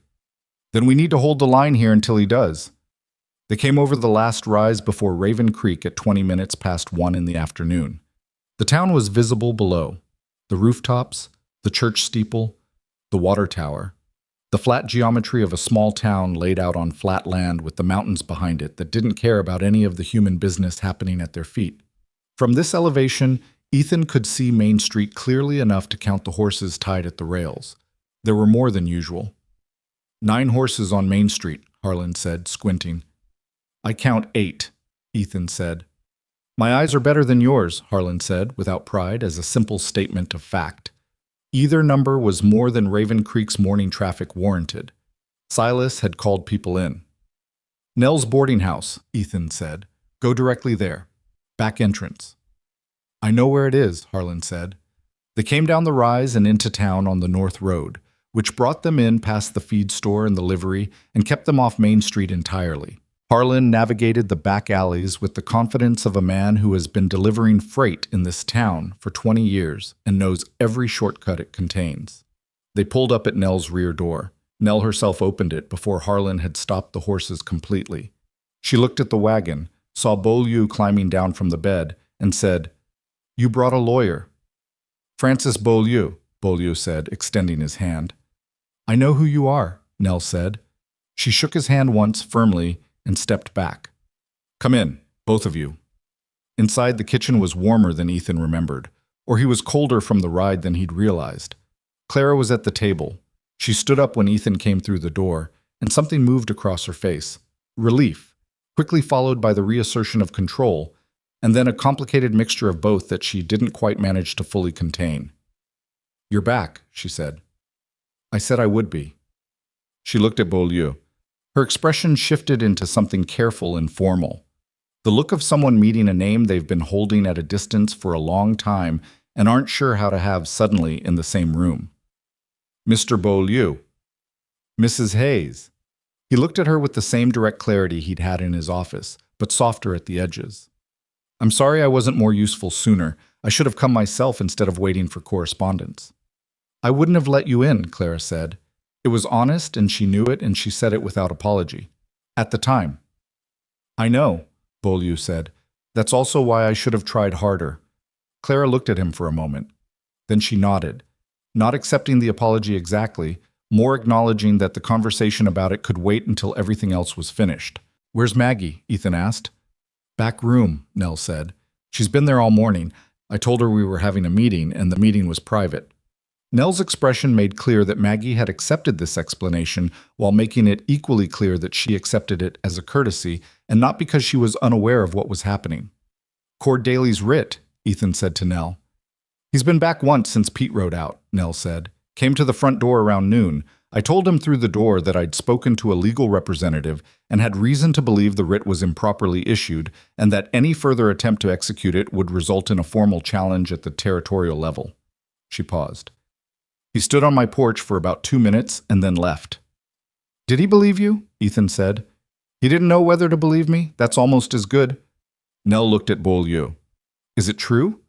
That it's improperly issued? Categorically, Beaulieu said. It lacks a hearing notice, a formal complaint filed under territorial family law, and the signature of a circuit court official. A county judge cannot unilaterally issue custody removal orders.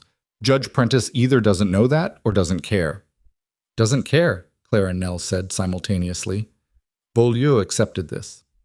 I've prepared a written challenge to the writ. If Cord Daly attempts to execute it again, I will serve him with it personally and inform him that I've already sent copies to the territorial court clerk in Helena. He opened his case and removed a sealed envelope. I've also prepared a notice for Silas Vane directly. It outlines the legal exposure he's created for himself through the custody maneuver, and the substantially greater exposure created by the land fraud documentation now in my possession. Clara stared at the envelope. You're going to serve Silas Vane. I'm going to give him the opportunity to understand what he's facing before this proceeds any further, Beaulieu said. In my experience, a certain class of man, when confronted with specific legal consequences articulated clearly, will attempt to negotiate rather than escalate. It doesn't always work, but it narrows the options. Silas doesn't negotiate, Clara said. He takes. He negotiates when he's afraid, Beaulieu said. The question is whether we can make him afraid enough, fast enough. Ethan had been listening to this and watching the back window. The alley was empty. We need people in the street, he said. Today, not tomorrow. Silas is going to move again before the end of the day. He can't afford to wait for Friday now that he knows the documents are gone. He turned from the window. Nell, your list. Nell went to the kitchen shelf and came back with a folded piece of paper. She opened it and laid it on the table. 9 names, written in her clear, large hand. 8 men and 1 woman, the woman being the widow of a man Silas had ruined 5 years ago, who had stayed in Raven Creek because the house was paid for and she had nowhere else to go, and who had, according to Nell, a contempt for Silas Vane that had only increased with the passage of time. These are people who will stand, Nell said. Not fighters, not anyone who's going to pull a gun, but people who will come out of their houses and stand on Main Street and be seen. Ethan looked at the list. Didn't you get word to them in the next 2 hours? I can get to 6 of them, Nell said. The other 3 will hear from those 6. Do it now, Ethan said. Nell took the list and went to the front of the house. Clara watched her go and then looked at Ethan with an expression that was trying to be something simpler than what it was.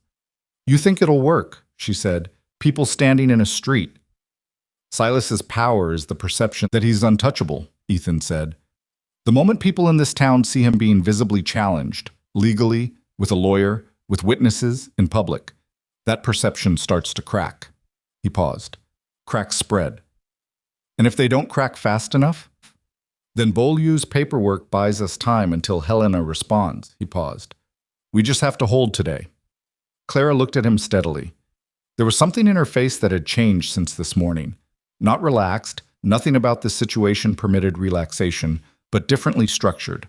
Like the weight of it had been redistributed slightly, taken off the places that had been bearing it alone and spread across more points of contact. You should eat something, she said. You've been writing since before 4 in the morning. I'm fine. You look like you haven't eaten since yesterday. Ethan considered arguing this and then didn't, because it was accurate, and arguing accurate things was a waste of time. After we know what Silas does next, he said. As if on cue, Nell appeared in the kitchen doorway. She wasn't running.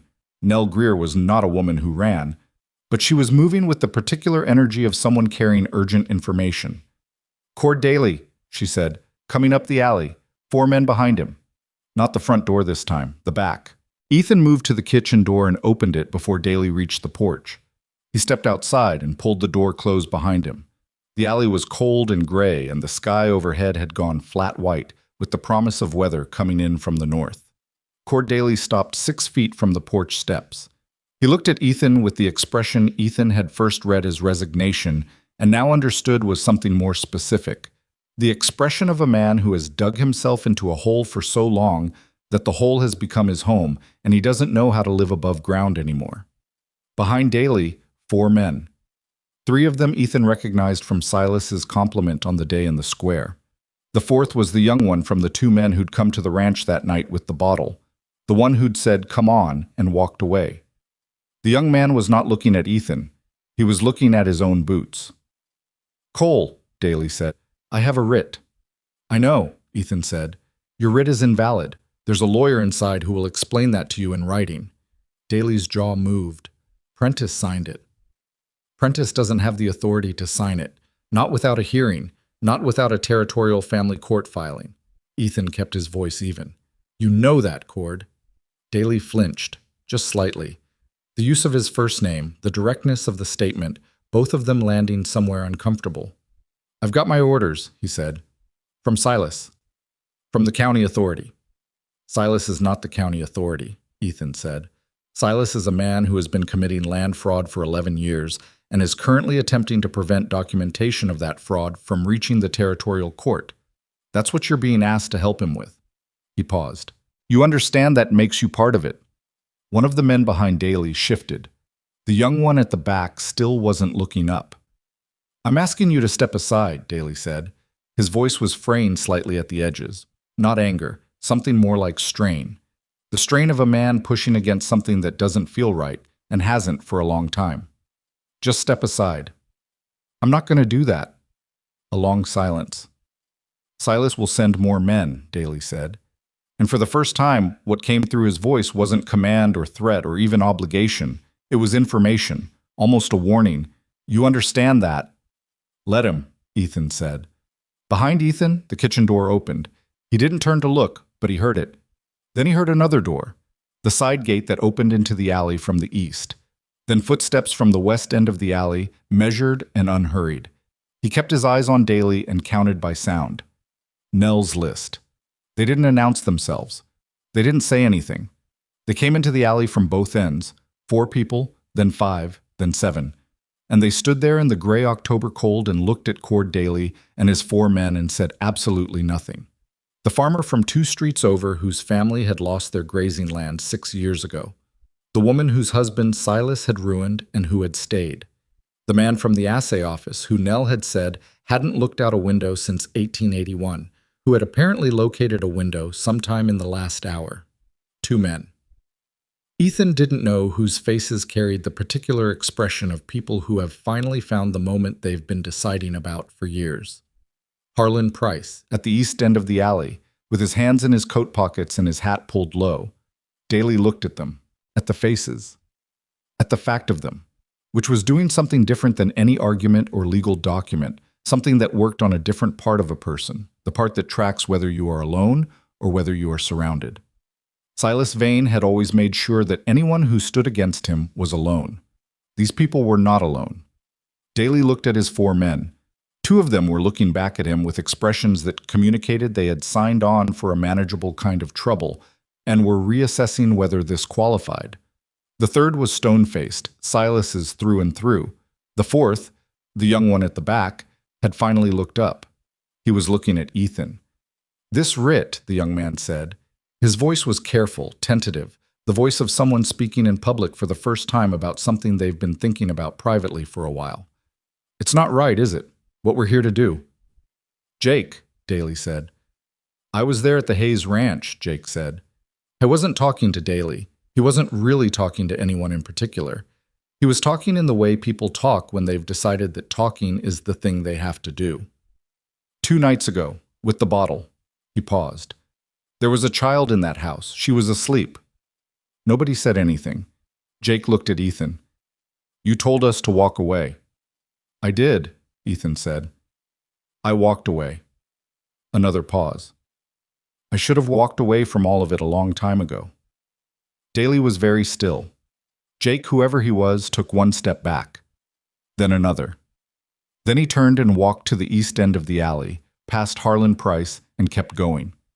One of the remaining 3 men behind Daly looked at the sheriff, then at the people standing in the alley, then at the ground.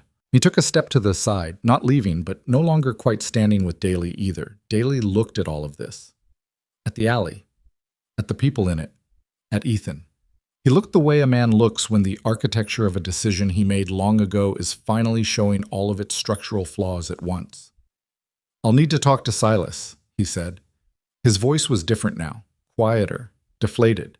Not the voice of someone carrying out an order, but the voice of someone who has just registered that the order may not be executable. "Tell him Francis Beaulieu is in town," Ethan said. "Tell him the documents are in Beaulieu's possession and have already been telegraphed to the Territorial Land Office in Helena. Tell him that a challenge to the writ has been filed." He paused. "Tell him that 8 people stood in an alley in Raven Creek today and watched Cord Daly decide to go talk to Silas instead of doing what Silas told him to do." Daly absorbed this. His face was doing something complicated and unresolved. Then he turned and walked back the way he'd come, his 2 remaining men behind him. The alley was quiet. Ethan stood on Nell's porch steps and looked at the people who had come and stood there, in the cold, in the gray October light, and said nothing. Because there wasn't anything that needed saying. They'd done the thing. They were all standing here on the other side of having done it, and no one had been shot, and Cord Daly had walked away, and all of that was its own communication. The woman whose husband had left, her name was Vera, Ethan would learn later, was the first to speak. "Is it over?" she said. "No," Ethan said. "Not yet." She nodded. She didn't look disappointed. She looked like a woman who expected the honest answer and had appreciated getting it. Beaulieu appeared in the doorway behind Ethan. He had his coat on and his case in his hand. "I'm going to Silas Vane's office," he said. Ethan turned. "Now." "Now," Beaulieu said, "while the moment is still warm." He looked at the people in the alley, at Harlan at the end of it, at the flat white sky.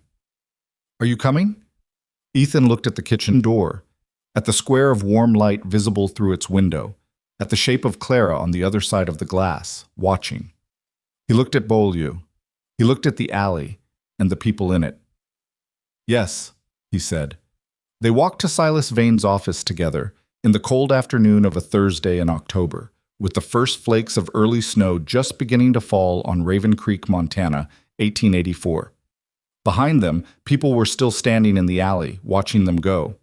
The snow that had started falling as Ethan and Beaulieu walked toward Silas Vane's office was not dramatic snow. It was the first snow of the season, thin and uncertain, the kind that couldn't decide whether it meant to stay. It landed on the shoulders of their coats and on the frozen mud of Main Street and on the sign above the Vane Land and Cattle Company office. And it melted almost immediately on contact with everything, which gave the town the quality of something being gently erased. Silas's office occupied the ground floor of the largest building on Main Street, 2 stories of timber and brick facing, with his name on the window in gold leaf that had been recently touched up, the kind of lettering that announced its own permanence. Ethan looked at it as Beaulieu pushed through the front door and thought that men who put their names in gold on windows were usually the last to understand when they'd become temporary. Inside, a clerk behind a front desk stood up immediately. He was young, nervous, and clearly aware that something had been happening outside for the past several hours that his employer had not fully briefed him on. He started to say something about appointments. Beaulieu walked past him. The inner office door was heavy oak, and Beaulieu opened it without knocking. Silas Vane was behind his desk. He was not alone. A man Ethan didn't recognize sat in the chair to the left, dressed in a traveling coat that suggested he'd come from somewhere else recently. Between them on the desk were papers of a kind that Ethan recognized from Beaulieu's description. Survey documents. The copper claim. The man in the traveling coat was from Chicago. Silas looked up at the door opening with the expression of a man who has conditioned everyone around him not to enter without permission, and who therefore experiences an open door as a minor act of violence. He looked at Beaulieu. He looked at Ethan. Something moved through his face, not fear, not yet, but the recognition of something he hadn't fully accounted for. "Mr. Beaulieu," he said. His voice was controlled, almost welcoming. The voice of a man who has managed unexpected situations for decades by refusing to let them see him unsteady. "I wasn't aware you were in town." "I arrived this morning," Beaulieu said. He set his case on the edge of Silas's desk without being invited to and opened it. He removed the sealed envelope and placed it in front of Silas. "That outlines the legal situation as it currently stands. I'd recommend reading it before we continue." The man in the traveling coat was looking at Ethan with the wariness of someone who came here for a business transaction and is finding the atmosphere significantly more complicated than advertised. He looked at Silas. Silas did not look back at him. Silas looked at the envelope. He didn't touch it. "I know what you have," Silas said. "Thomas Hayes's amateur collection of misread records and a dead man's letter." He kept his voice level. "That's not documentation. That's a grieving widow's wishful thinking dressed up in paper. It's 12 forged property transfers, cross-referenced against county records with dated discrepancies that a territorial court will find straightforward to evaluate," Beaulieu said, with the patience of a man who has been in rooms with powerful people long enough to know that their confidence is often the last thing to update. "It's a witness statement from Gideon Marsh describing specific acts of fraud with named participants, and it is now accompanied by a filing with the Territorial Land Office in Helena that flags the Aldine copper claim as potentially acquired through fraudulent title." He paused. "A filing that, given the involvement of out-of-state mineral interests, will almost certainly attract federal attention." The man from Chicago went very still. Silas's eyes moved to him, just briefly, then back to Beaulieu. "You're bluffing," he said. "I telegraphed Archer Dean at the Territorial Land Office yesterday morning," Beaulieu said. "He telegraphed back at noon. He has begun a preliminary review." He looked at Silas with an evenness that had nothing performative in it. "I've been practicing law in this territory for 26 years, Mr. Vane. I don't bluff." A silence settled in the room. Outside, through the gold-lettered window, snow was still falling and not quite sticking. The man from Chicago picked up his survey documents from the desk and put them in his case. He did it slowly, with the careful movements of a man making sure everyone in the room understands that he is removing himself from a situation he did not sign on for.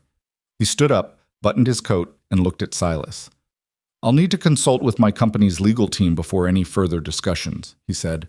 His voice carried the particular flatness of a man who has just watched a significant commission disappear and is managing his feelings about it professionally. He left without another word. Silas watched the door close behind him. The office was very quiet. Somewhere in the building a clock ticked. Outside, Ethan could hear the street. Not the normal quiet of Raven Creek, but something slightly different. The sound of more people than usual moving around out there. The specific sound of a town paying attention. Silas looked at Ethan. "You came here for a horse," he said. "I know," Ethan said.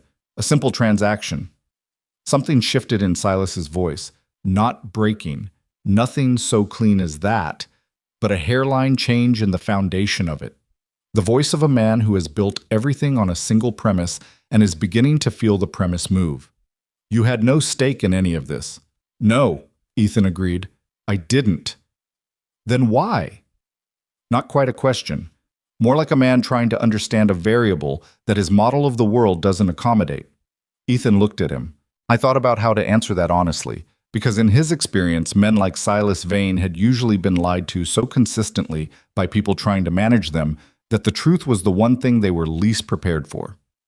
"Because your man came to that ranch with a bottle and a rag," Ethan said, "with a child asleep inside.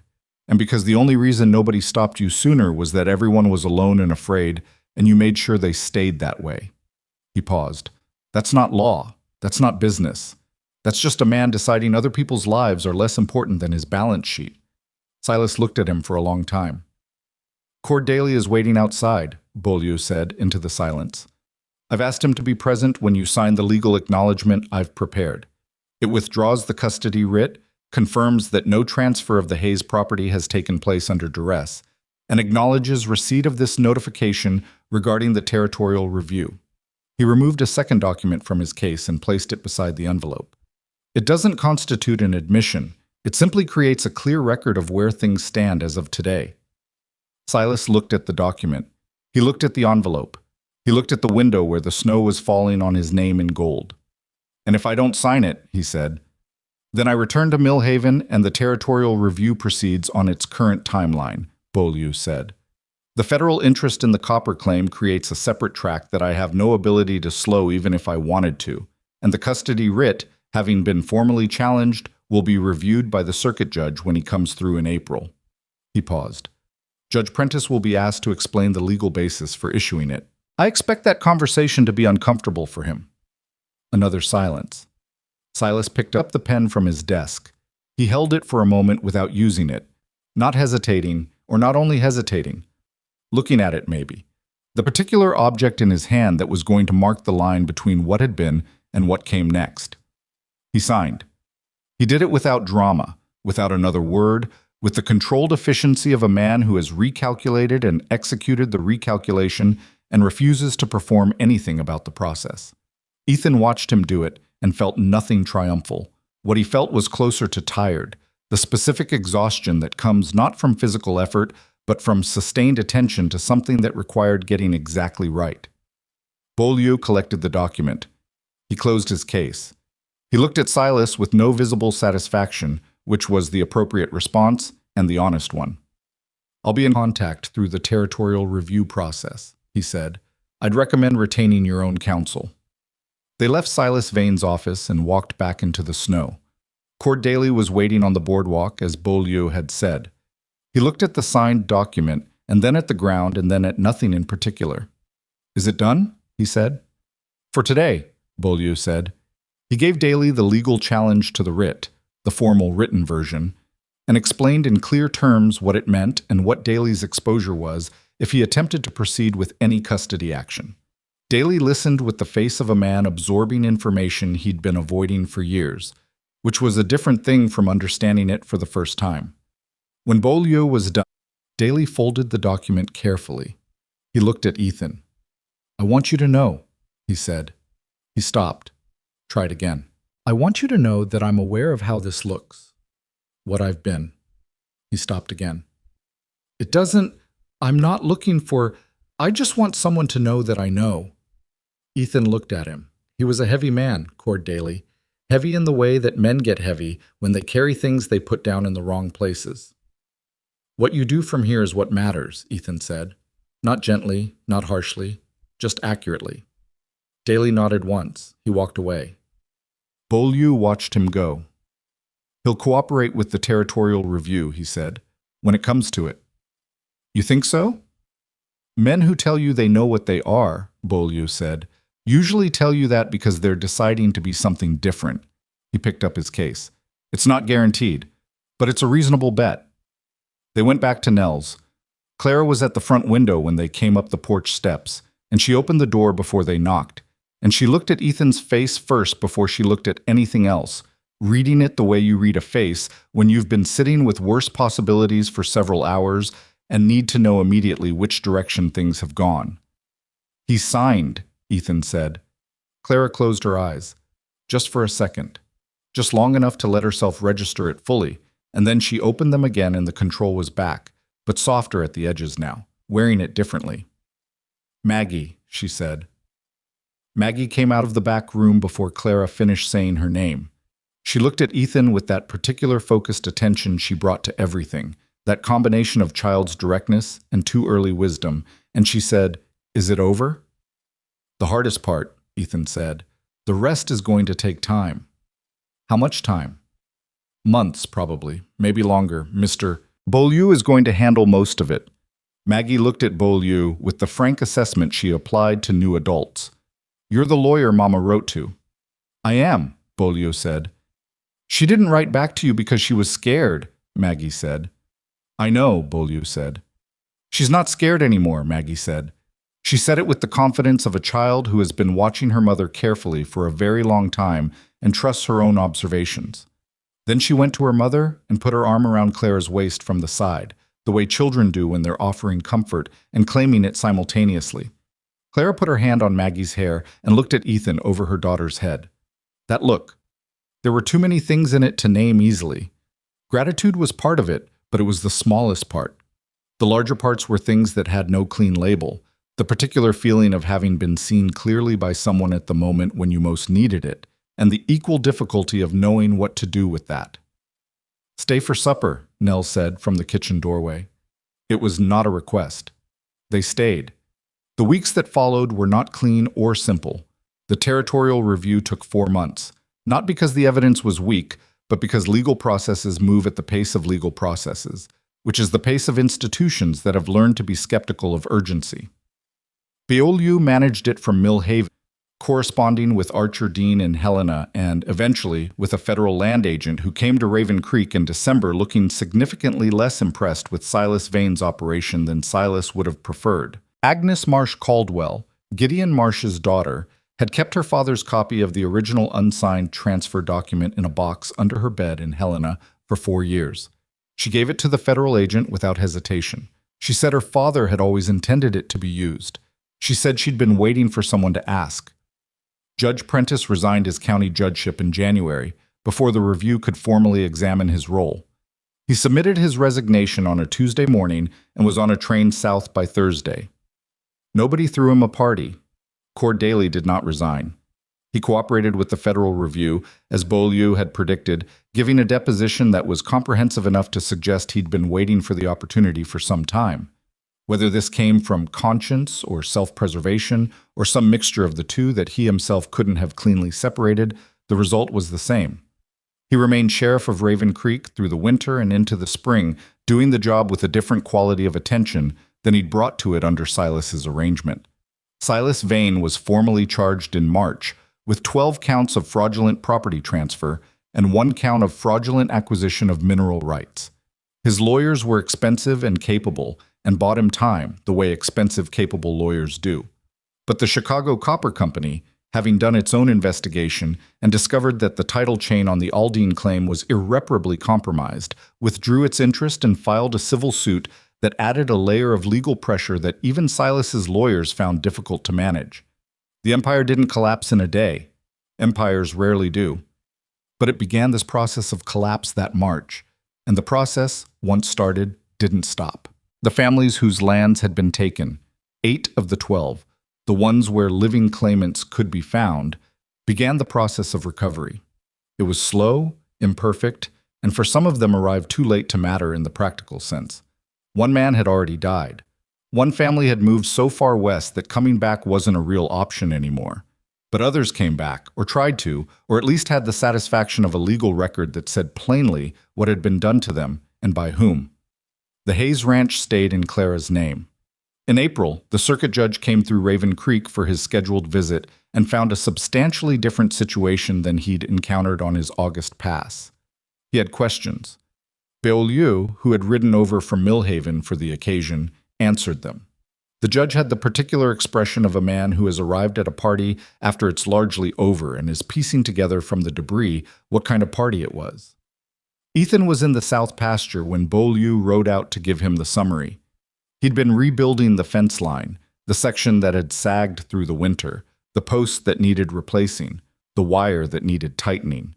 His horse, a sound gray gelding he'd bought from Harlan Price in November, after the bay had healed enough to sell, was tied at the corner post, and the work was straightforward physical work, the kind that empties your head of everything except what your hands are doing.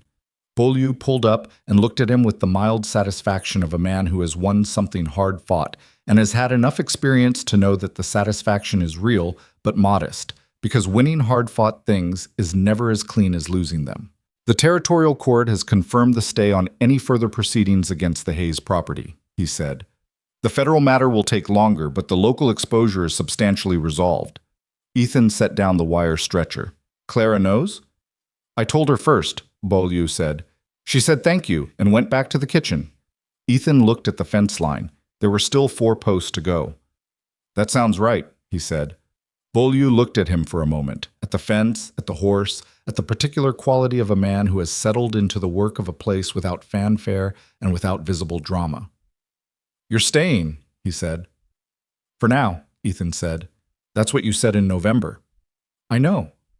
Beaulieu smiled. A small, real smile, the smile of a man who has been watching a situation long enough to find something gently amusing in how it's developed. Clara is not an easy person, he said. No, Ethan agreed. Maggie is easier, but she asks more questions. Yes, Ethan said. Beaulieu gathered his reins. The spring term starts in May. Maggie should be in school. He paused. There's a decent one in town now. The teacher they had left in February, and the town brought in someone from Missouri. Young woman. Apparently she's quite good. Ethan looked up from the fence. Missouri.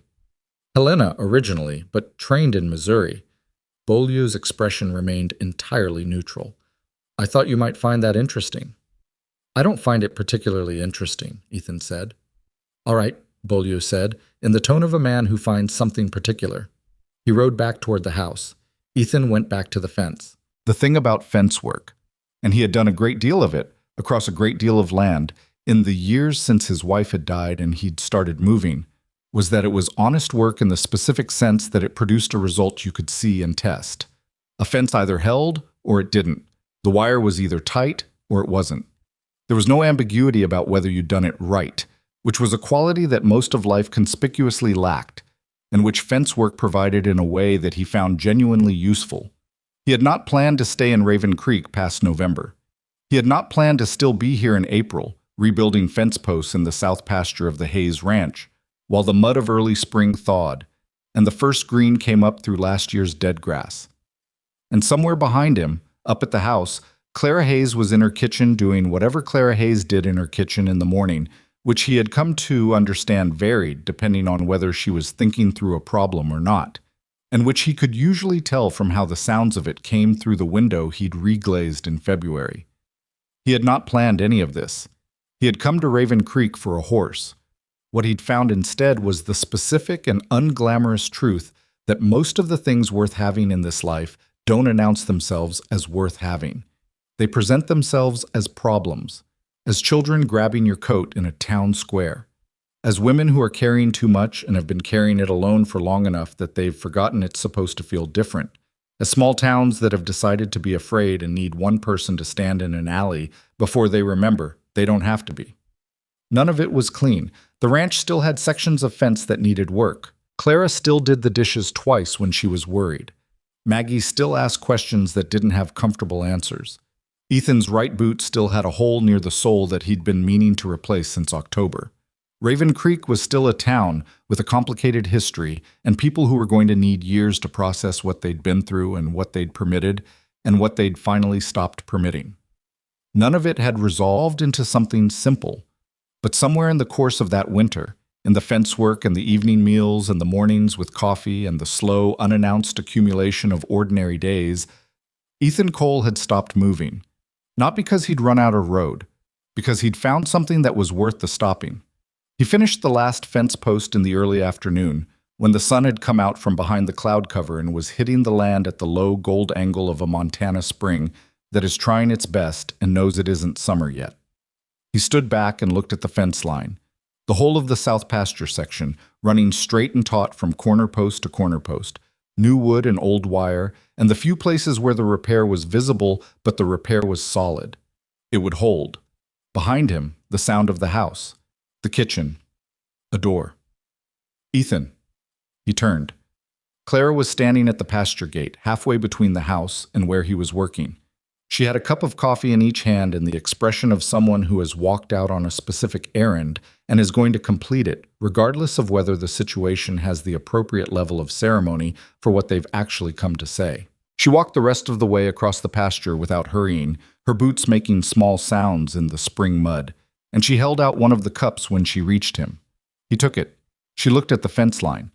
"You did the whole south section." "Figured I might as well." She nodded. She drank her coffee and looked at the pasture, at the mountains behind it, at the sky that was the particular blue of a Montana spring afternoon that you can't describe to someone who hasn't seen it. "Beaulieu told me what he told you," she said. "About the stay."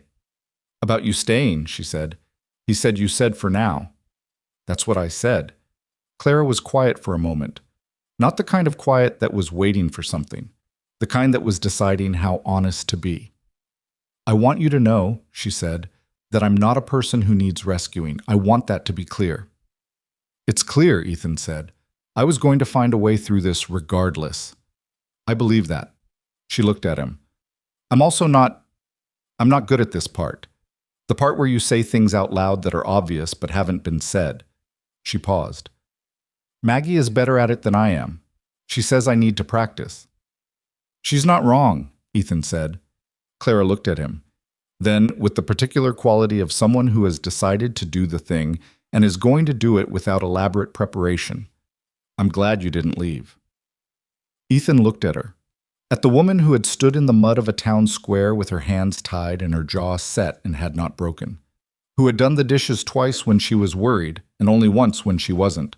Who had told him about the documents because she'd looked at him for 30 seconds in a lamplight kitchen and made a decision about his character that he was still, some days, trying to deserve. "I'm glad I stayed," he said. It was a simple thing to say.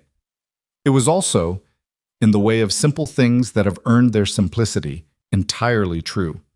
Maggie's voice came from somewhere near the barn, high and clear, calling about something that needed attention, in the tone of a child who has found a problem and is confident it falls within the category of problems that responsible adults can handle. Clara turned toward the sound with the automatic response of a mother and then paused and looked back at Ethan. "Come up for supper," she said.